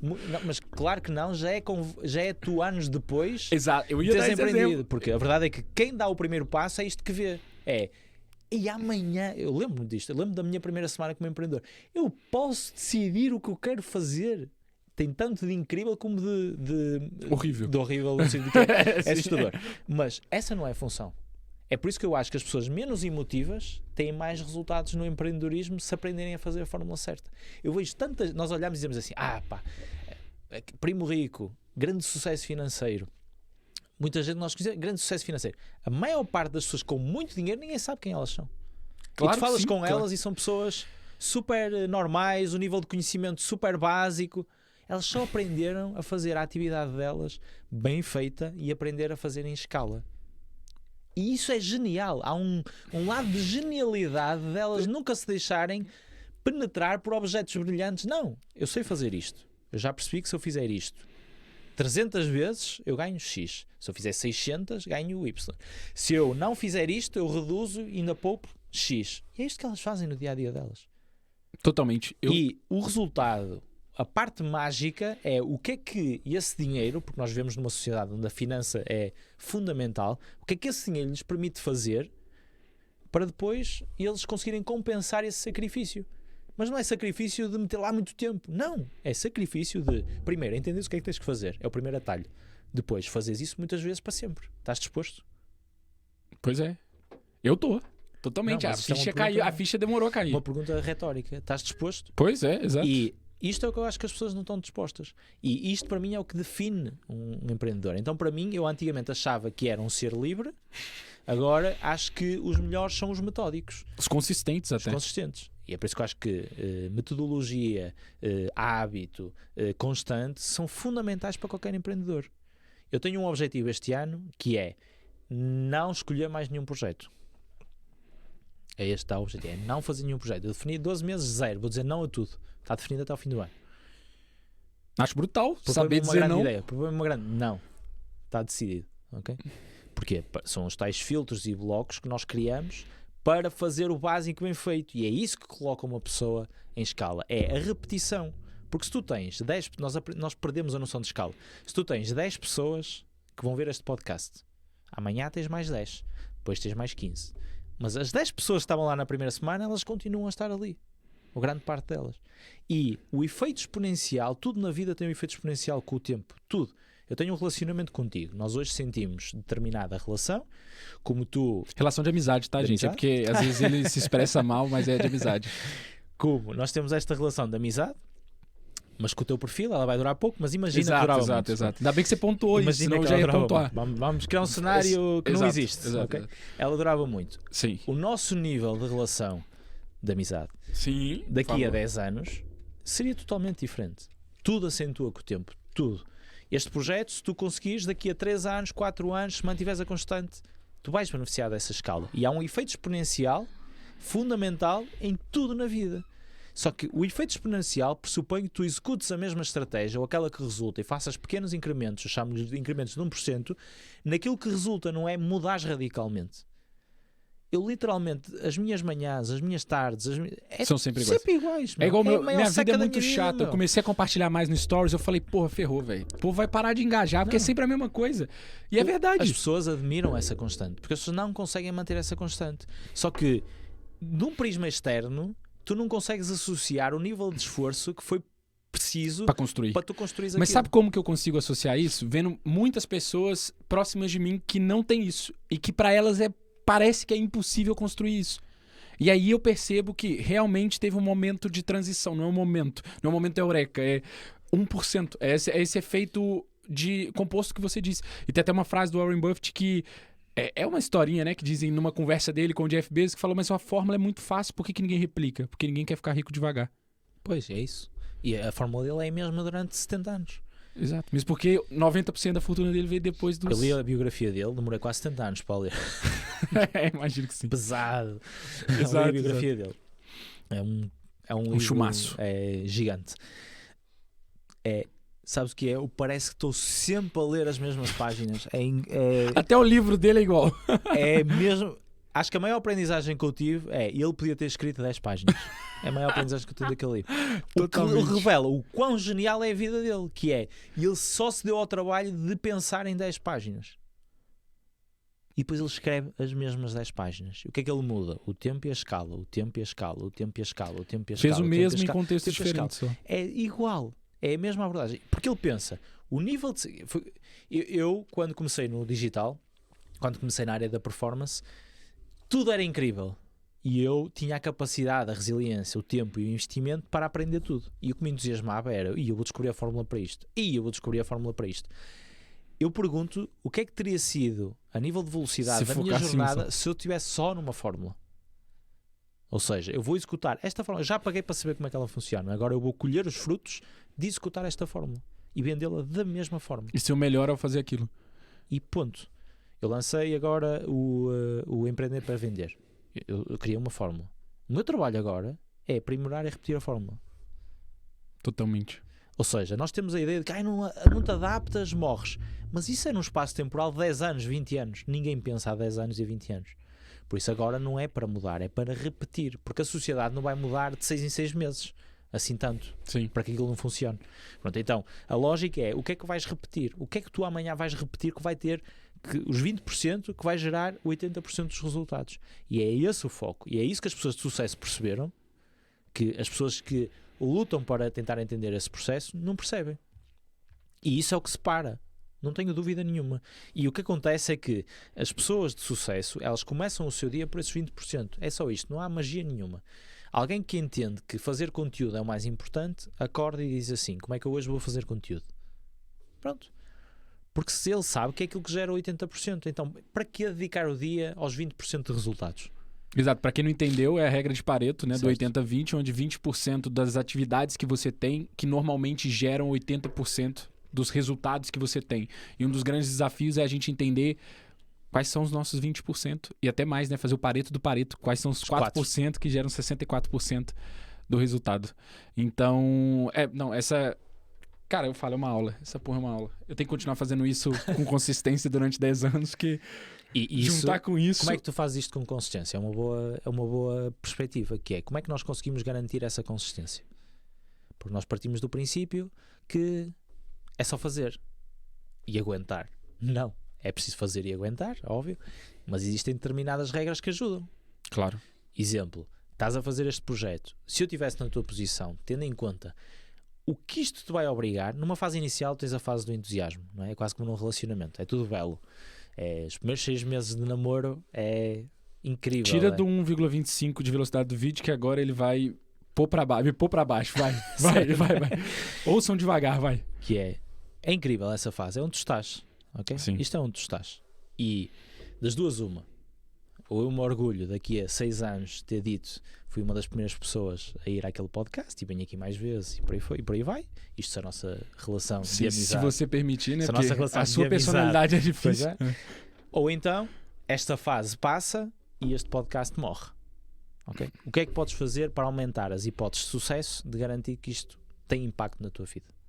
É claro que tu tens que continuar. Já tomaste a decisão, já fizeste o investimento, já encontraste o espaço, já há uma série de investimentos que vão funcionar hoje e daqui nos próximos meses, certo? Exato. Então, trata-se de olhar para o retorno. Para o retorno, tu precisas da constante. Como é que tu garantes que isso acontece? Primeiro fator, para mim é importantíssimo. Não te metas em mais nada nos próximos tempos. Não te envolvas com mais nenhum projeto. Porque se o fizeres, estás a subestimar o nível de demanda emocional e energética que este projeto vai exigir de ti. Sem dúvida. E depois vais acabar a vender nada, a ter nada, ok? Primeira coisa, primeiro compromisso, ok, meti-me nisto, 0. Criei a mini NASA, criei a comunidade este ano, 0. Está feito. Está lançado, está criado, 0. Agora é energia toda aqui. Pronto, esse é o primeiro princípio. O segundo princípio é, o que é que tu podes fazer todos os dias, todas as semanas, todos os meses, para contribuir para este projeto? No sentido de manutenção e no sentido de evolução. Claro. E vais identificar esses pontos-chave. Se eu todos os dias fizer isto para este projeto, se eu todas as semanas fizer isto para este projeto, se eu todos 15 em 15 dias fizer isto para este projeto, todos os meses fizer isto para este projeto. Esses são elementos-chave, porque são elementos que vão ajudar a projetar essa constante. Imagina falar um pouco sobre o podcast todos os dias, ou criar um short do podcast todos os dias, whatever, o que for, não interessa. É, o que é que eu posso fazer todos os dias para contribuir todas as semanas, todos os meses? Quando fizeres isso, aquilo que tu vais fazer é vais transformar esses períodos em hábitos. E aquilo que tu vais fazer é vais bloquear o teu tempo. Porque tu não podes partir do princípio, sobretudo, o projeto está a começar, das duas uma, ou tens recursos, e neste caso financeiros, para comprar tempo e garantir que as outras pessoas vão façam cumprir coisas, essas tarefas cíclicas, ou tu próprio tens que bloquear tempo para garantir que essas tarefas vão ser feitas. Porque se tu não bloqueias o tempo, vais chegar, vai passar, não vais fazer, vais perder, falhas 2 vezes, esse já é um novo hábito. Okay? Então, identificas, bloqueias, e aquilo que tu tens que fazer não é ter novas ideias, é olhar para a tua tarefa diária, olhar para o checklist da tua tarefa diária, o checklist da tua tarefa semanal, o checklist da tua tarefa mensal e otimizá-los. Como melhorar eles. Porque Exato. repara, se tu otimizares o teu checklist diário, tu vais estar a otimizar aquilo 22 vezes por mês. Vais rodar a otimização 22 vezes por mês. Enquanto que se tiveres uma ideia mágica, essa ideia pode ter um incremento muito percentual. Correto? Mas se tu todos os dias evoluís 1% daquilo que é o teu projeto essencial, tu vais, são 70 vezes ao final do ano, a dimensão. Totalmente. Pronto, e a lógica é, elimina o ruído que está à volta, que te vai seduzir a desvirtuar daquilo que foi uma decisão que tu tomaste, porque a decisão já a tomaste, senão teríamos que ir ao período da decisão, antes de a tomares, e havia aí algumas perguntas que poderíamos fazer para perceber se é ou não é o caminho certo. Tomaste, então é bloquear e não entra mais nada aqui dentro, porque 1 ano, melhor, 2 anos, montar um podcast, dou-te os meus parabéns. 2 anos conseguires montar um bom podcast. Então já pode dar parabéns pro Zuga, que eles têm 2 anos de podcast e é uma prova de consistência. E eu concordo. E acredito que já está a receber frutos disso. Desse processo. Da consistência. É o efeito cumulativo no tempo. Então, 2 anos. Imagina que em 2 anos tu só dedicavas a isto e isto resultava. Isso é ou não é suficiente para o teu plano geral? O podcast? Sim. Ele é parte do meu plano geral. Mas ele sozinho não é. Mas o que eu estou a dizer é que imagina que este projeto resultava e era a única coisa que tu ias fazer de 2 até 2 anos. Não ias dizer que sim a mais nada, ok? Só a isto e ao que já tinhas, ok? Era suficiente ou não era se ele tivesse sucesso? Claro que sim. Então, é essa estrela, é essa estrela que tu tens que focar na tua cabeça para garantir que é esse o caminho que tu vais executar. Você pode... Mas sim, pode falar. Tudo que for estímulo, tu eliminas.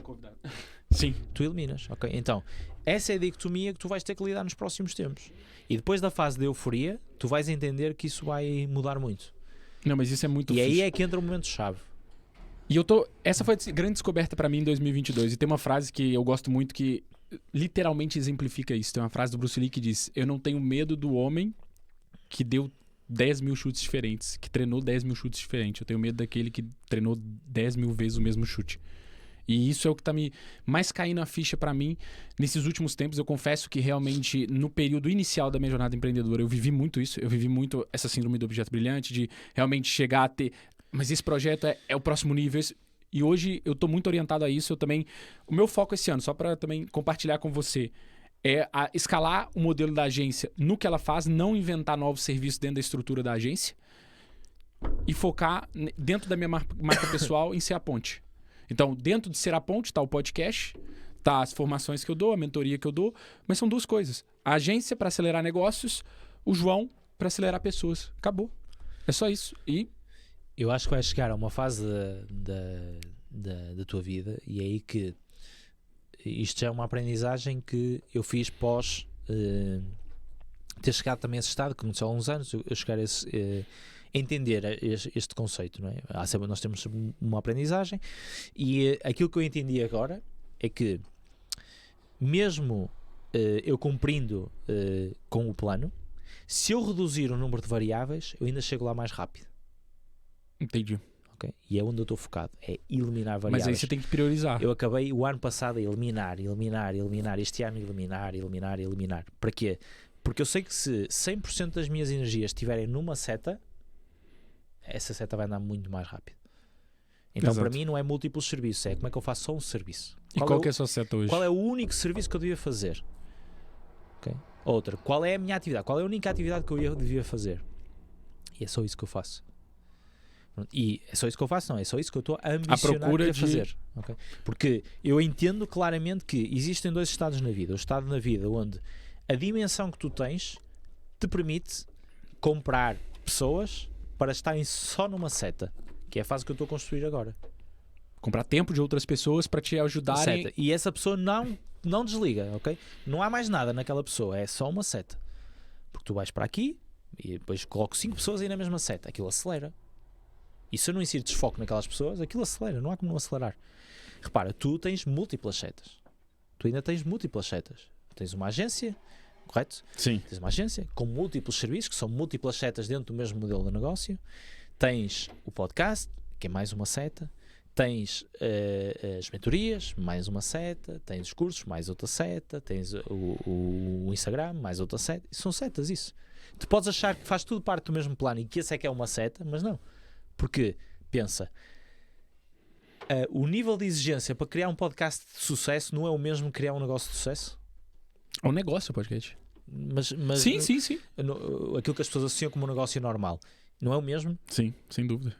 Então, em nada muda a seta de criar um podcast em relação à seta de criar um negócio. Então você está fazendo... São duas setas com a mesma dificuldade, não são com dificuldades diferentes. Então aquilo que tu estás a fazer é procurar criar um plano que, comparativamente, isso é que é positivo face àquilo que era o teu ano de 2022 e 2021, já é um cenário melhor, mas na realidade, e se tu procurasses só qual é a tua seta?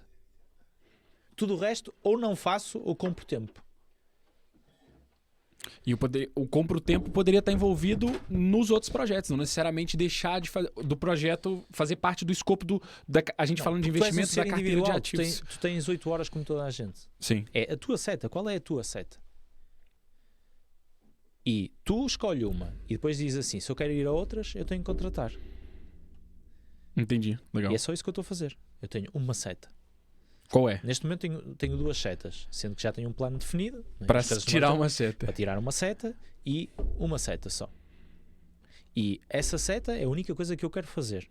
Todo o meu dia, eu quero que, porque eu acredito que essa seta são os tais 80% dos resultados, eu quero que os meus 20% que eu estou a meter passem a ser 80% e eu vou aumentar muito exponencialmente aquilo que são os meus resultados. Okay, mas... Tudo o resto, eu já estou a criar soluções para criar outra seta. Só que isso obriga-te a uma coisa: abdicar do hoje em prol do amanhã.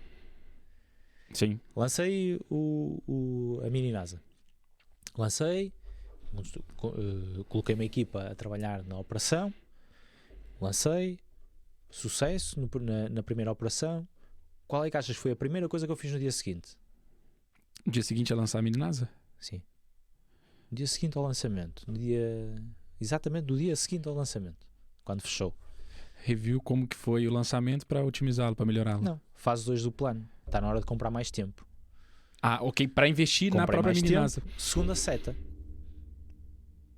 E é isto. Segunda seta. E isto permitiu-me ter naquele projeto 2 setas, sendo que eu estou responsável por uma só. E repara, tu olhas e depois isto é a vários níveis. Exemplo, uma seta que eu tenho para o próximo ano. A minha seta é fazer conteúdo. Claramente. Obrigado por falar qual que é a seta, que eu tava com medo de receber hate de tanta seta que você falava e não discriminava qual seta que era. Então minha era um seta problema. é fazer conteúdo, certo? Ok, uma das setas dele, gente, é fazer conteúdo. A outra é a mini NASA, pelo que eu entendi. Não. A minha seta é fazer conteúdo. Ok. A mini NASA, e eu vou fazer conteúdo para a mini NASA. Ok. Mini NASA é o meu negócio. Não confundimos negócios com... A seta é onde é que eu vou colocar energia. Eu vou colocar energia a gerir o negócio, sendo que isso me ocupa para já pouca energia, e a seta é o conteúdo. Essa é o não negociável, é aquilo que eu não posso delegar e é aquilo que me vai gerar a maior parte do retorno daquilo que é o modelo de negócio que eu estou a desenvolver. Então, se essa é a seta, a pergunta que eu faço logo a seguir é: como é que eu posso potenciar o tempo que eu faço mais vezes esta seta? Para outras setas que você faz hoje, delegar. Estou a fazer 3 horas de conteúdo por semana. Como é que eu faço 40 horas de conteúdo por semana? O que é que eu não tenho que fazer? E eu compro setas ou pessoas para me ajudarem noutras setas essenciais. Exemplo, uma que estava a consumir muito: a gestão dos vários intervenientes do projeto da Mini NASA. Já encontrei. No dia seguinte, eu contratei uma pessoa. Literalmente no dia seguinte. Eu com isto ganhei montes de tempo. Faz sentido. Para eu continuar a fazer mais vezes a mesma seta, não é para fazer outra coisa diferente. E na prática, qualquer empresa escala assim. Tudo escala. Só que tu tens que entender a tua atividade essencial. Aquilo que ninguém pode fazer por ti. Claro. E só fazes isso. No início nós não temos todos esse... temos que fazer muito de muita coisa, mas o caminho é nós nos colocarmos ali. E essa é a grande dificuldade pela qual as pessoas depois, e pela qual eu acredito que mesmo o teu plano, ele é muito ambicioso. No sentido em que tu acreditas que a tua energia, sendo que o teu tempo é igual ao meu, vai ser suficiente. E isto obriga-te a uma premissa altamente importante, a mais importante de todas, que é: elimina. É aqui que está o dinheiro, é em eliminar. Eu fiz um teste antes de lançar tudo, eu comecei a fazer alguns testes. Um dos testes que eu fiz foi: quais são as plataformas onde a minha voz é mais eficaz? Fiz esse teste. Decisão, ou seja, aquilo que falávamos anteriormente, que é o teu processo de decisão é fundamental, porque é onde vai estar o retorno daquilo que são os teus resultados futuros. E aquilo que eu entendi foi: experimentei múltiplas plataformas, múltiplas estratégias de conteúdo, todas elas poderiam resultar se eu colocasse o tempo, a energia, o foco, por aí fora. O que é que eu procurei entender? Onde é que eu me sinto mais confortável? Onde é que eu aporto mais valor? E onde é que há mais valor percepcionado? Onde houver mais valor percepcionado do lado de lá para cá, é onde está mais resultado. E qual métrica que você usava como... Feedback das pessoas é inegável. Ok. Sempre que eu faço um vídeo, as pessoas geram impacto. Então, se calhar, o vídeo é uma estratégia de conteúdo eficaz. Mas e se a amostra que você está testando ainda não for relevante o suficiente para te dar essa resposta já e você estiver fazendo esse narrow down tão cedo? É uma decisão de risco, sendo que, repara, o que é que eu decidi? Eu decidi escolher onde é que eu ia estar e eliminar tudo o resto. Mas eu não vou eliminar para sempre. Eu vou eliminar até ter outras setas para poder cobrir as outras direções. Só que até lá eu vou me focar só naquela. Percebes? E imagina, todo o tempo que tu vais estar dedicado nas múltiplas setas que tens, eu estou a construir um projeto para estar 100% dedicado a um canal do YouTube. Onde é que achas que vai gerar mais outcome para mim?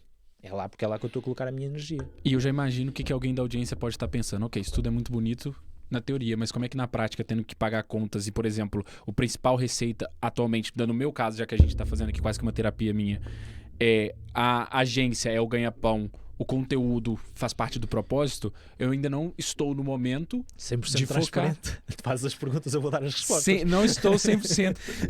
Exato. Faz as perguntas, eu vou dar as respostas. Produtor, posso dar a resposta transparente? É por isso que a nossa amizade está por um fio, gente. Esse homem é grosso. Que é? Não, grosso aqui é outra coisa, tá? Esqueçam. Pensa, se essa é a leverage, e foi durante muito tempo o meu, e ainda é uma das setas que eu seguro, onde eu gero muito retorno de uma das setas que eu tenho, e eu mantenho essa seta até deixar de ser eficaz, que é essa a tua grande seta. Porque se tu tens uma fórmula de dar dinheiro, de angariar dinheiro é a equação fundamental. Tu com dinheiro compras tempo. Ponto. Por isso, essa é a equação. Onde é que está o dinheiro? Está aqui. O que é que eu tenho que fazer? Aqui. Ok. Onde é que eu verdadeiramente na agência ganho dinheiro? É nas vendas. O que é que eu tenho que fazer? Vender em escala. Os projetos que tu estás a construir paralelos, que até podem gerar rentabilidade, é um desfoque face ao essencial. Porque a energia que tu colocas lá multiplicava muito mais por causa do efeito exponencial. Mas então, no mundo perfeito, por mais que fosse uma das coisas que... Porque tem também uma coisa chamada... real, não é perfeito. Ok, mas eu tô falando assim, num contexto onde fosse possível... Então tá, só foquei nisso. Tu não Fiz estás um trade-off. disposto a abdicar Exato, hoje eu vou chegar em aí. prol do amanhã. E essa é a tua grande dificuldade, que é Entendi. o teu potencial do amanhã poderia ser muito maior se tu estivesses preparado para abdicar do hoje. Não, tá tudo bem, viu, gente? Porque o Primo Rico também já tomou porrada no próprio podcast. Acho que todo mundo já passou por esse momento. Então, pra mim, é indiferente. Eu espero que vocês estejam se imaginando no próprio contexto e não pensando na minha pessoa. Mas o que você falou faz sentido.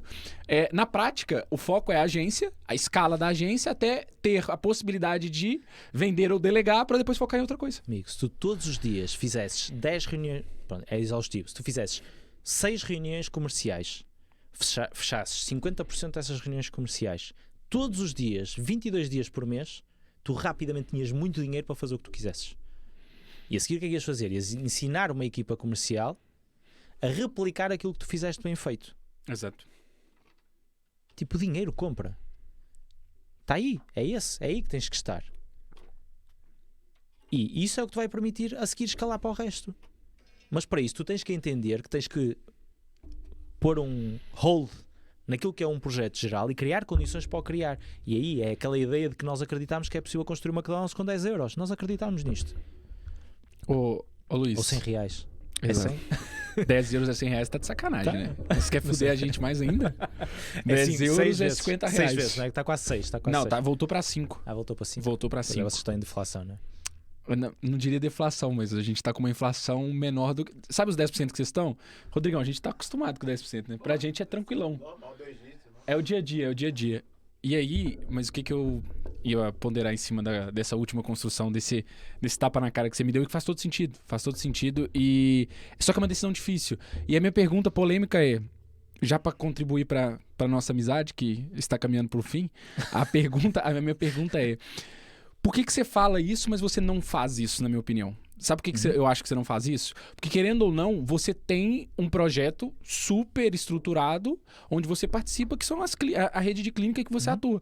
E eu, que te acompanho ali no Instagram, vejo que de vez em quando você tem uma reunião ali, uma reunião lá, desse projeto. Essa é a outra seta. Essa é a minha outra única seta.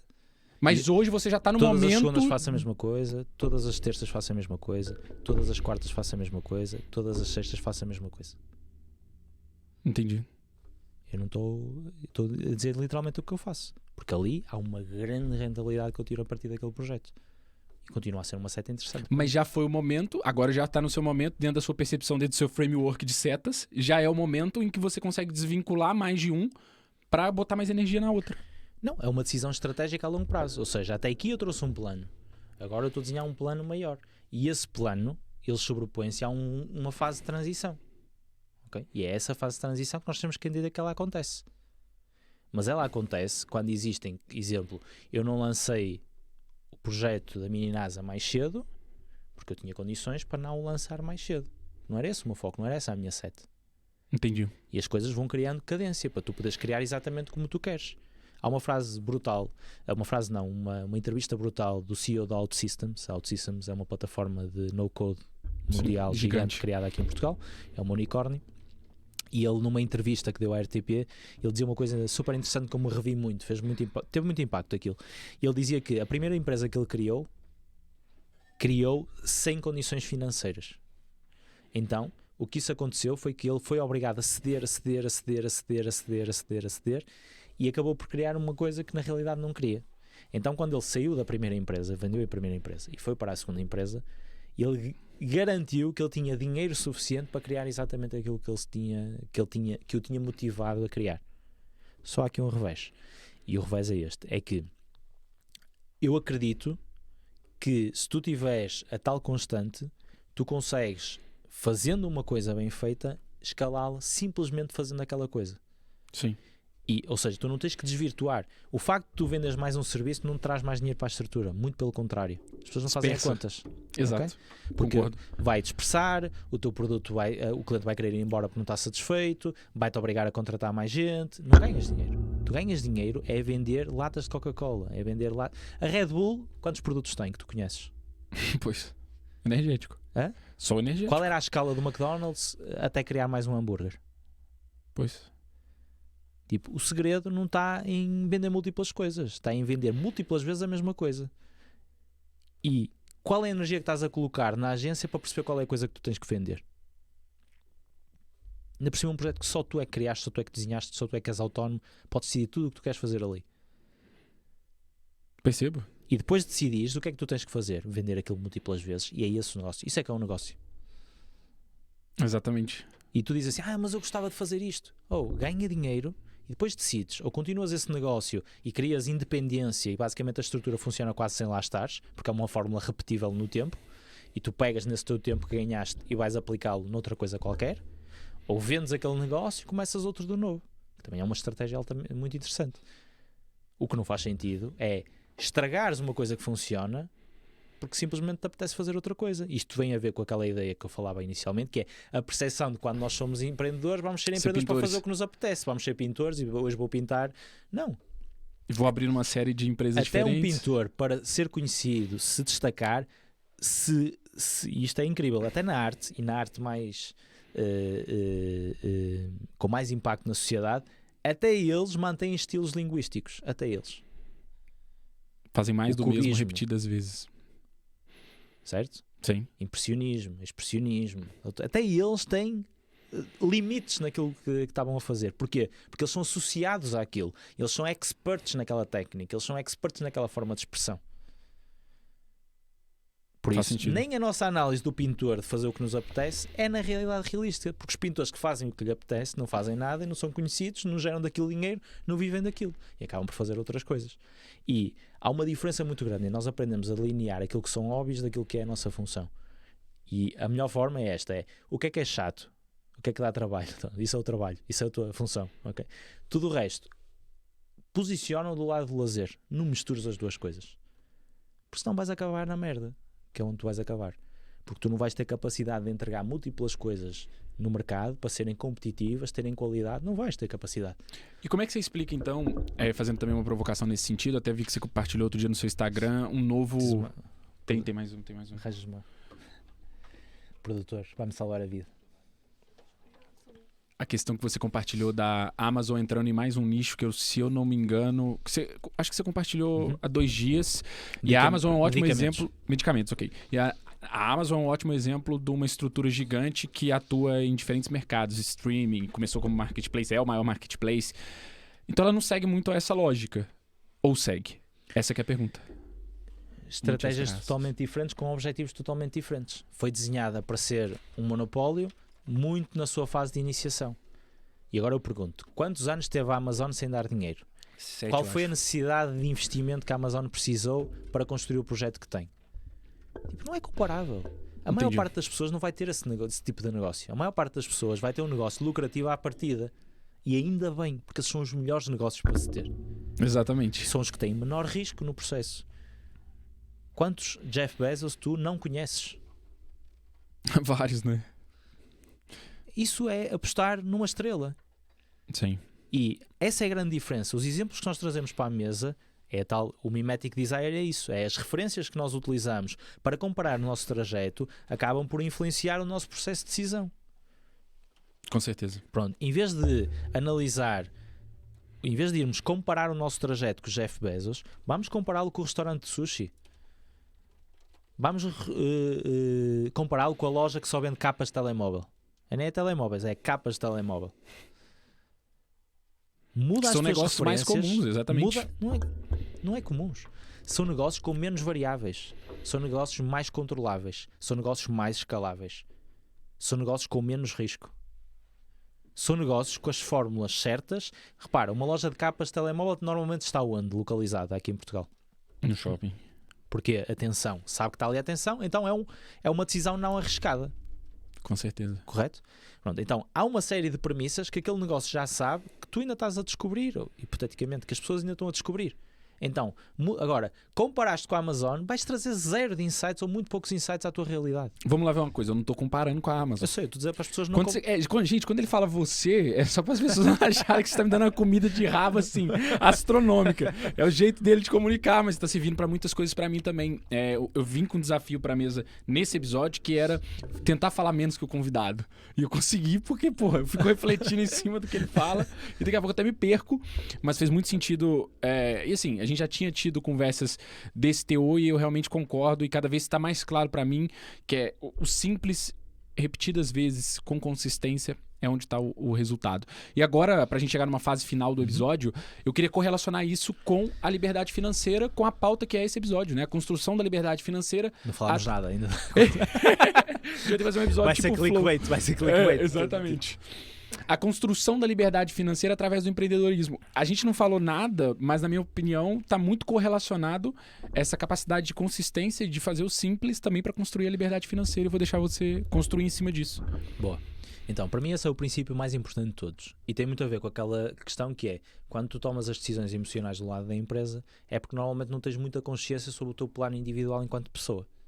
Pronto. E está aí o segredo, que é, para mim, o empreendedorismo faz sentido se tu souberes enquanto pessoa qual é o projeto que estás a construir. E tu olhando para ti enquanto pessoa, tu tens muitas condicionantes, não é? Imagina, no meu caso, eu tenho o projeto da minha mulher, tenho o meu projeto, tenho a minha pequena, tenho o meu cão, tenho a minha família mais alargada, tenho os meus amigos, e todo este processo, ele é construído em conjunto. Claro. Ou seja, é um projeto comum que nós temos, onde diferentes pessoas executam diferentes papéis. Então, primeiro é este nível de consciência, que é o que é que cada um desempenha. E naquilo que é o meu projeto, eu desempenho uma função onde sou uma função de maior risco, maior retorno. Okay? Do outro lado, o objetivo é menor risco, mais rentabilidade, mais segurança. Okay. Então, a mesma lógica ela é adaptada para quem não tem família, é igual, é um projeto individual. Então a lógica é, como é que eu já percebi que não é o que eu ganho que afeta eu chegar ou não chegar à rentabilidade, à liberdade financeira. É o tempo, e o fator do tempo aqui é determinante, mesmo que tu investas muito menos do que eu ao longo de anos, se investires numa fase inicial e começares bem mais cedo do que eu, vais chegar lá à frente com muito mais dinheiro do que eu, ou muito mais rapidamente vais atingir a liberdade financeira, porque o tempo é a melhor equação. A mesma lógica do podcast, se eu começar e parar e você começar e for consistente... É igual, por causa do efeito cumulativo dos ganhos passados. E aquilo que eu tenho que aprender é, ok, se não é na minha rentabilidade, é colocar o dinheiro a trabalhar para mim. Então é isso, nós trabalhamos para gerar receita e parte dessa receita nós aplicamos essa receita. Ok. Então, aplicamos essa receita em ativos que nos permitam ter uma rentabilidade passiva inerentemente ao nosso tempo. Um dos erros, já vou chegar a este erro, que este erro é importante, que é, então o que é que eu fiz? Eu construí um portfólio de, ok, é aqui que eu vou fazer as minhas apostas. E aí eu investi tempo para perceber o quê, onde, como. Pronto, então, eu entendi, defini uma estratégia, vou gastar mais zero tempo. Eu só tenho disciplina todos os meses de fazer os aportes. Boa. Okay? E a partir dali, eu entendi, olhei para mim e disse assim, olhando para as tuas características, olhando para aquilo que tu sabes fazer, olhando para onde colocaste mais investimento, olhando para onde estão as tuas maiores aprendizagens, olhando para onde está o teu maior potencial, qual é destas atividades todas, onde está o maior potencial retorno. E um negócio, um projeto, só faz sentido investir se o retorno potencial for desmesurado e ao mesmo tempo o risco não for assim tanto que afeta a nossa vida pessoal. Claro. E eu olhei e disse assim, eu nos negócios se calhar consigo ter um retorno exponencial. Então a lógica foi, então eu vou alocar a minha energia, o meu tempo, todo o meu tempo, eu vou alocá-lo a saber como criar negócios. Para quê? Para aumentar a minha rentabilidade, para fazer mais aportes, para rapidamente chegar à minha liberdade financeira. Então aquilo que eu faço é arrisco nos negócios, conscientemente, no sentido de aquele aporte me ajudar a construir segurança, sendo que nos investimentos nunca existe muito esta ótica de segurança, mas é muito mais seguro do que aquilo que eu faço nos negócios. Pronto. A liberdade financeira, ela nasce quando eu deixar a fase de construir e passar à fase de aproveitar. Sendo que a minha visão sobre aproveitar é eu simplesmente, aquilo que eu vou fazer nos negócios, que eu vou continuar a fazer negócios, vai gerar zero moça na minha estrutura financeira. É tudo uma opção. Eu só trabalho porque me apetece. Sim, exato. Ok? E é muito diferente nós trabalharmos e mesmo o teu nível de vida evoluindo, tens sempre aquela consciência que acompanhas o teu custo de vida também. A maior parte da população, sim. Mas mesmo que não acompanhes sempre em paralelo, porque não é saudável isso, não é? Sim. Mas aumentas sempre. Sim, sim, aumentas sim, sempre. sim. E a lógica é, eu posso mesmo deixar de trabalhar hoje? Esta pergunta é profunda. E poderes viver sem a equação dinheiro, pá, é um sentimento que é o projeto. Okay? Sim. Pronto, então a lógica é definir em função do eu, do teu projeto individual, e a empresa é um ativo. Então isto leva à questão que é, e que papel é que a empresa ocupa? Ocupa o papel não emocional de retorno. Ponto. É este papel que a empresa ocupa. Então, tudo o que eu fizer de forma a minimizar a emoção, de forma a maximizar os ganhos com o tempo, que foi o que eu decidi investir ali, eu tenho que fazer.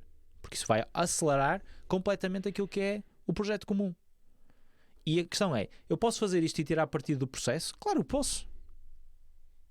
Esta ideia de que fazer as mesmas coisas, sempre a mesma coisa, não dá prazer, é uma ideia desfundamentada. Faz sentido. A gente teve aqui o Ricardo Ribeiro no último episódio da Effect falando sobre um pouco do raciocínio dele para a empresa, né? A visão dele para a empresa. E ele tinha um foco assim abismal, o produtor não me deixa mentir, na questão dos colaboradores. E vendo a sua visão, eu acho interessante porque assim, ela pode ou não soar egoísta no seguinte sentido: a construção da empresa é para ser parte de um grande plano que é a minha vida. Só que na minha visão, isso é extremamente maduro, porque a gente romantiza muito o empreendedorismo e depois a gente acaba, vou usar uma expressão pagando que a gente fatura. usa no Brasil, que é dar com os burros na água, que é pagar a fatura, justamente por causa disso, porque ela não é parte de um plano estratégico, ela é emocional. E a minha pergunta, a minha construção em cima disso é, na sua percepção, para a gente finalizar em grande aqui, o quanto está relacionado... Sem pressão. Sem pressão, tô querendo te despachar já. Não, mas agora falando sério, o quanto que tá correlacionado na sua visão a imaturidade do empreendedor, a emoção do empreendedor, com o fato de que 90-95% das empresas falham nos primeiros 5 anos, e caso já tivesse uma visão mais madura, igual você tá trazendo e expondo aqui nesse episódio, e eu espero que vocês estejam com caneta e papel na mão, porque não é um episódio que dá pra fazer caminhando, tem que fazer quase que estudando.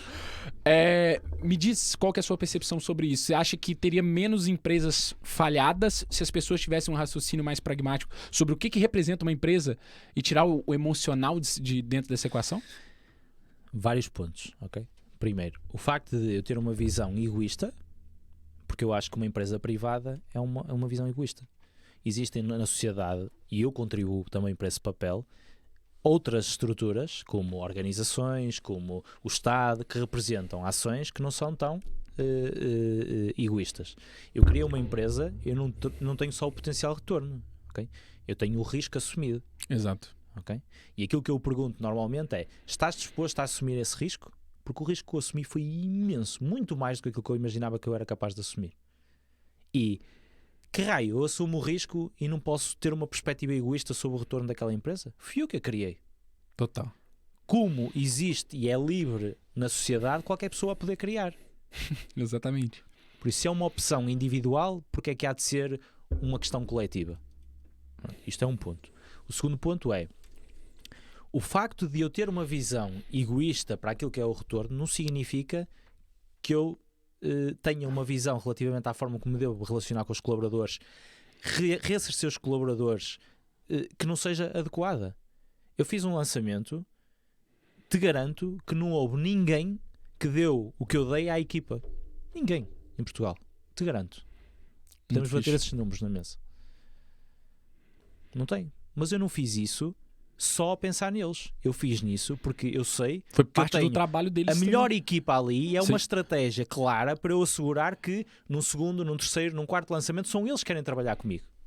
Exato. É uma visão egoísta que não significa que eu não esteja a ter uma atitude não egoísta.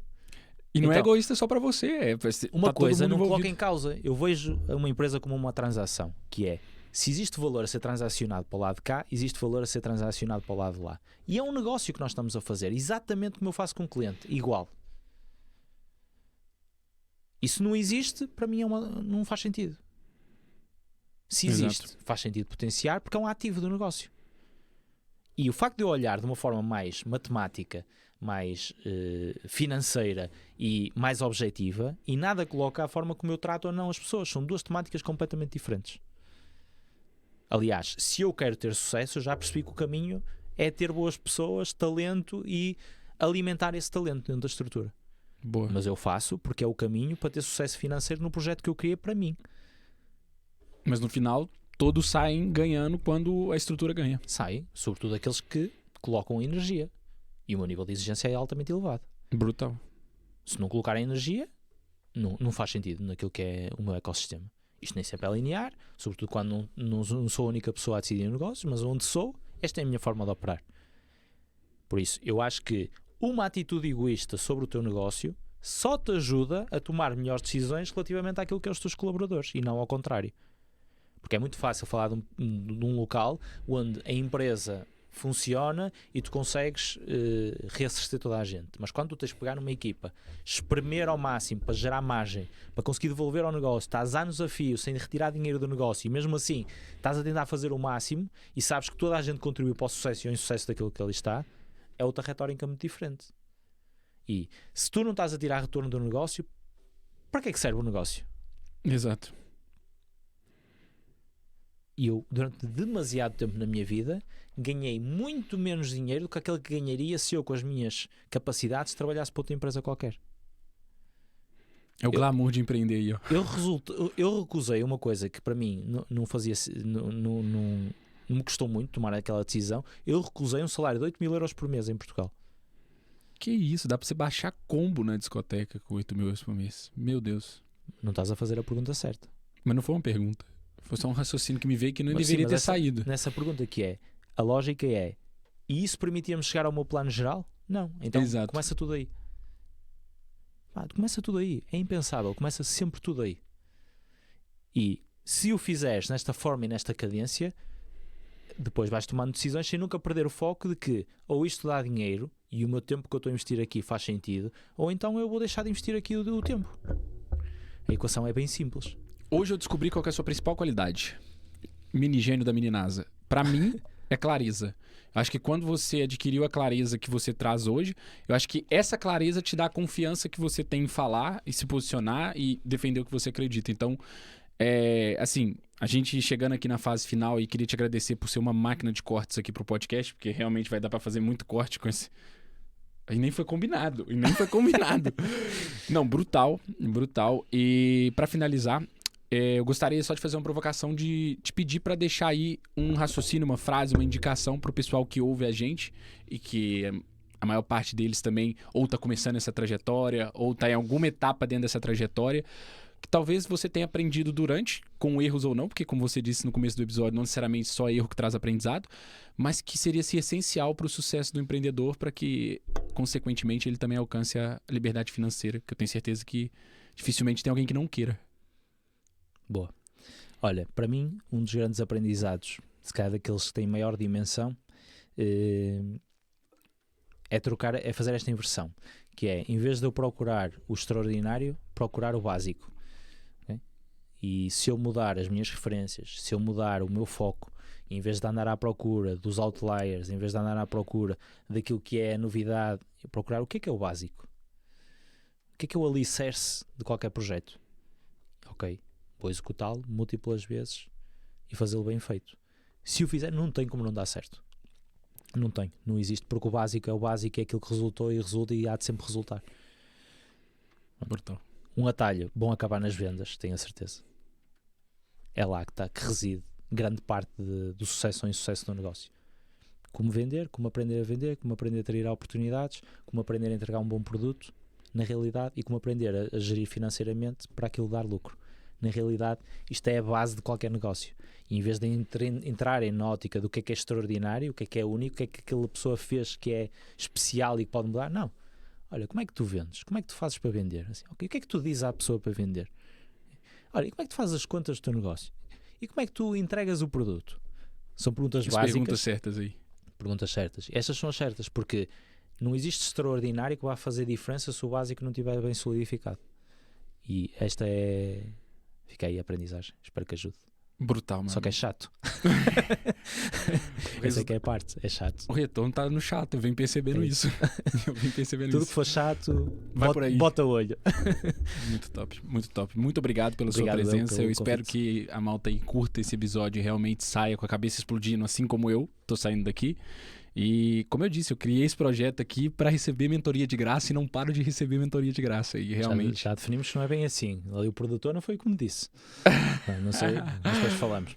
Ok. Olha, não vamos falar disso ao vivo. Mas não tá ao vivo, depois a gente corta. Não, obrigado mas pelo convite. tamo junto, muito obrigado. Pessoal, esse foi o episódio 3 do FOMOcast. Eu espero que vocês tenham curtido e já tenham aí mais ideias de como usar o empreendedorismo para alcançar a liberdade financeira. Esse foi o gênio. Só uma nota final, malta. Se este menino não tiver continuamente a fazer episódios, mandem, entupam, não é entupam, como é que vocês dizem? Encham, Pode enfim, ser entupam. encham o Instagram dele a dizer: João vai fazer o básico bem feito. Pessoal, ele tá me confundindo porque eu sou o rei da consistência, com todo o respeito. Vamos ver. E a gente vai ver daqui a 4 anos com o podcast bombando e sendo a ponte entre o mercado português e brasileiro. Então subscreve aí no canal, acompanha a gente no Spotify e tamo junto. Como eu sempre digo, é só o começo. Bora, produtor!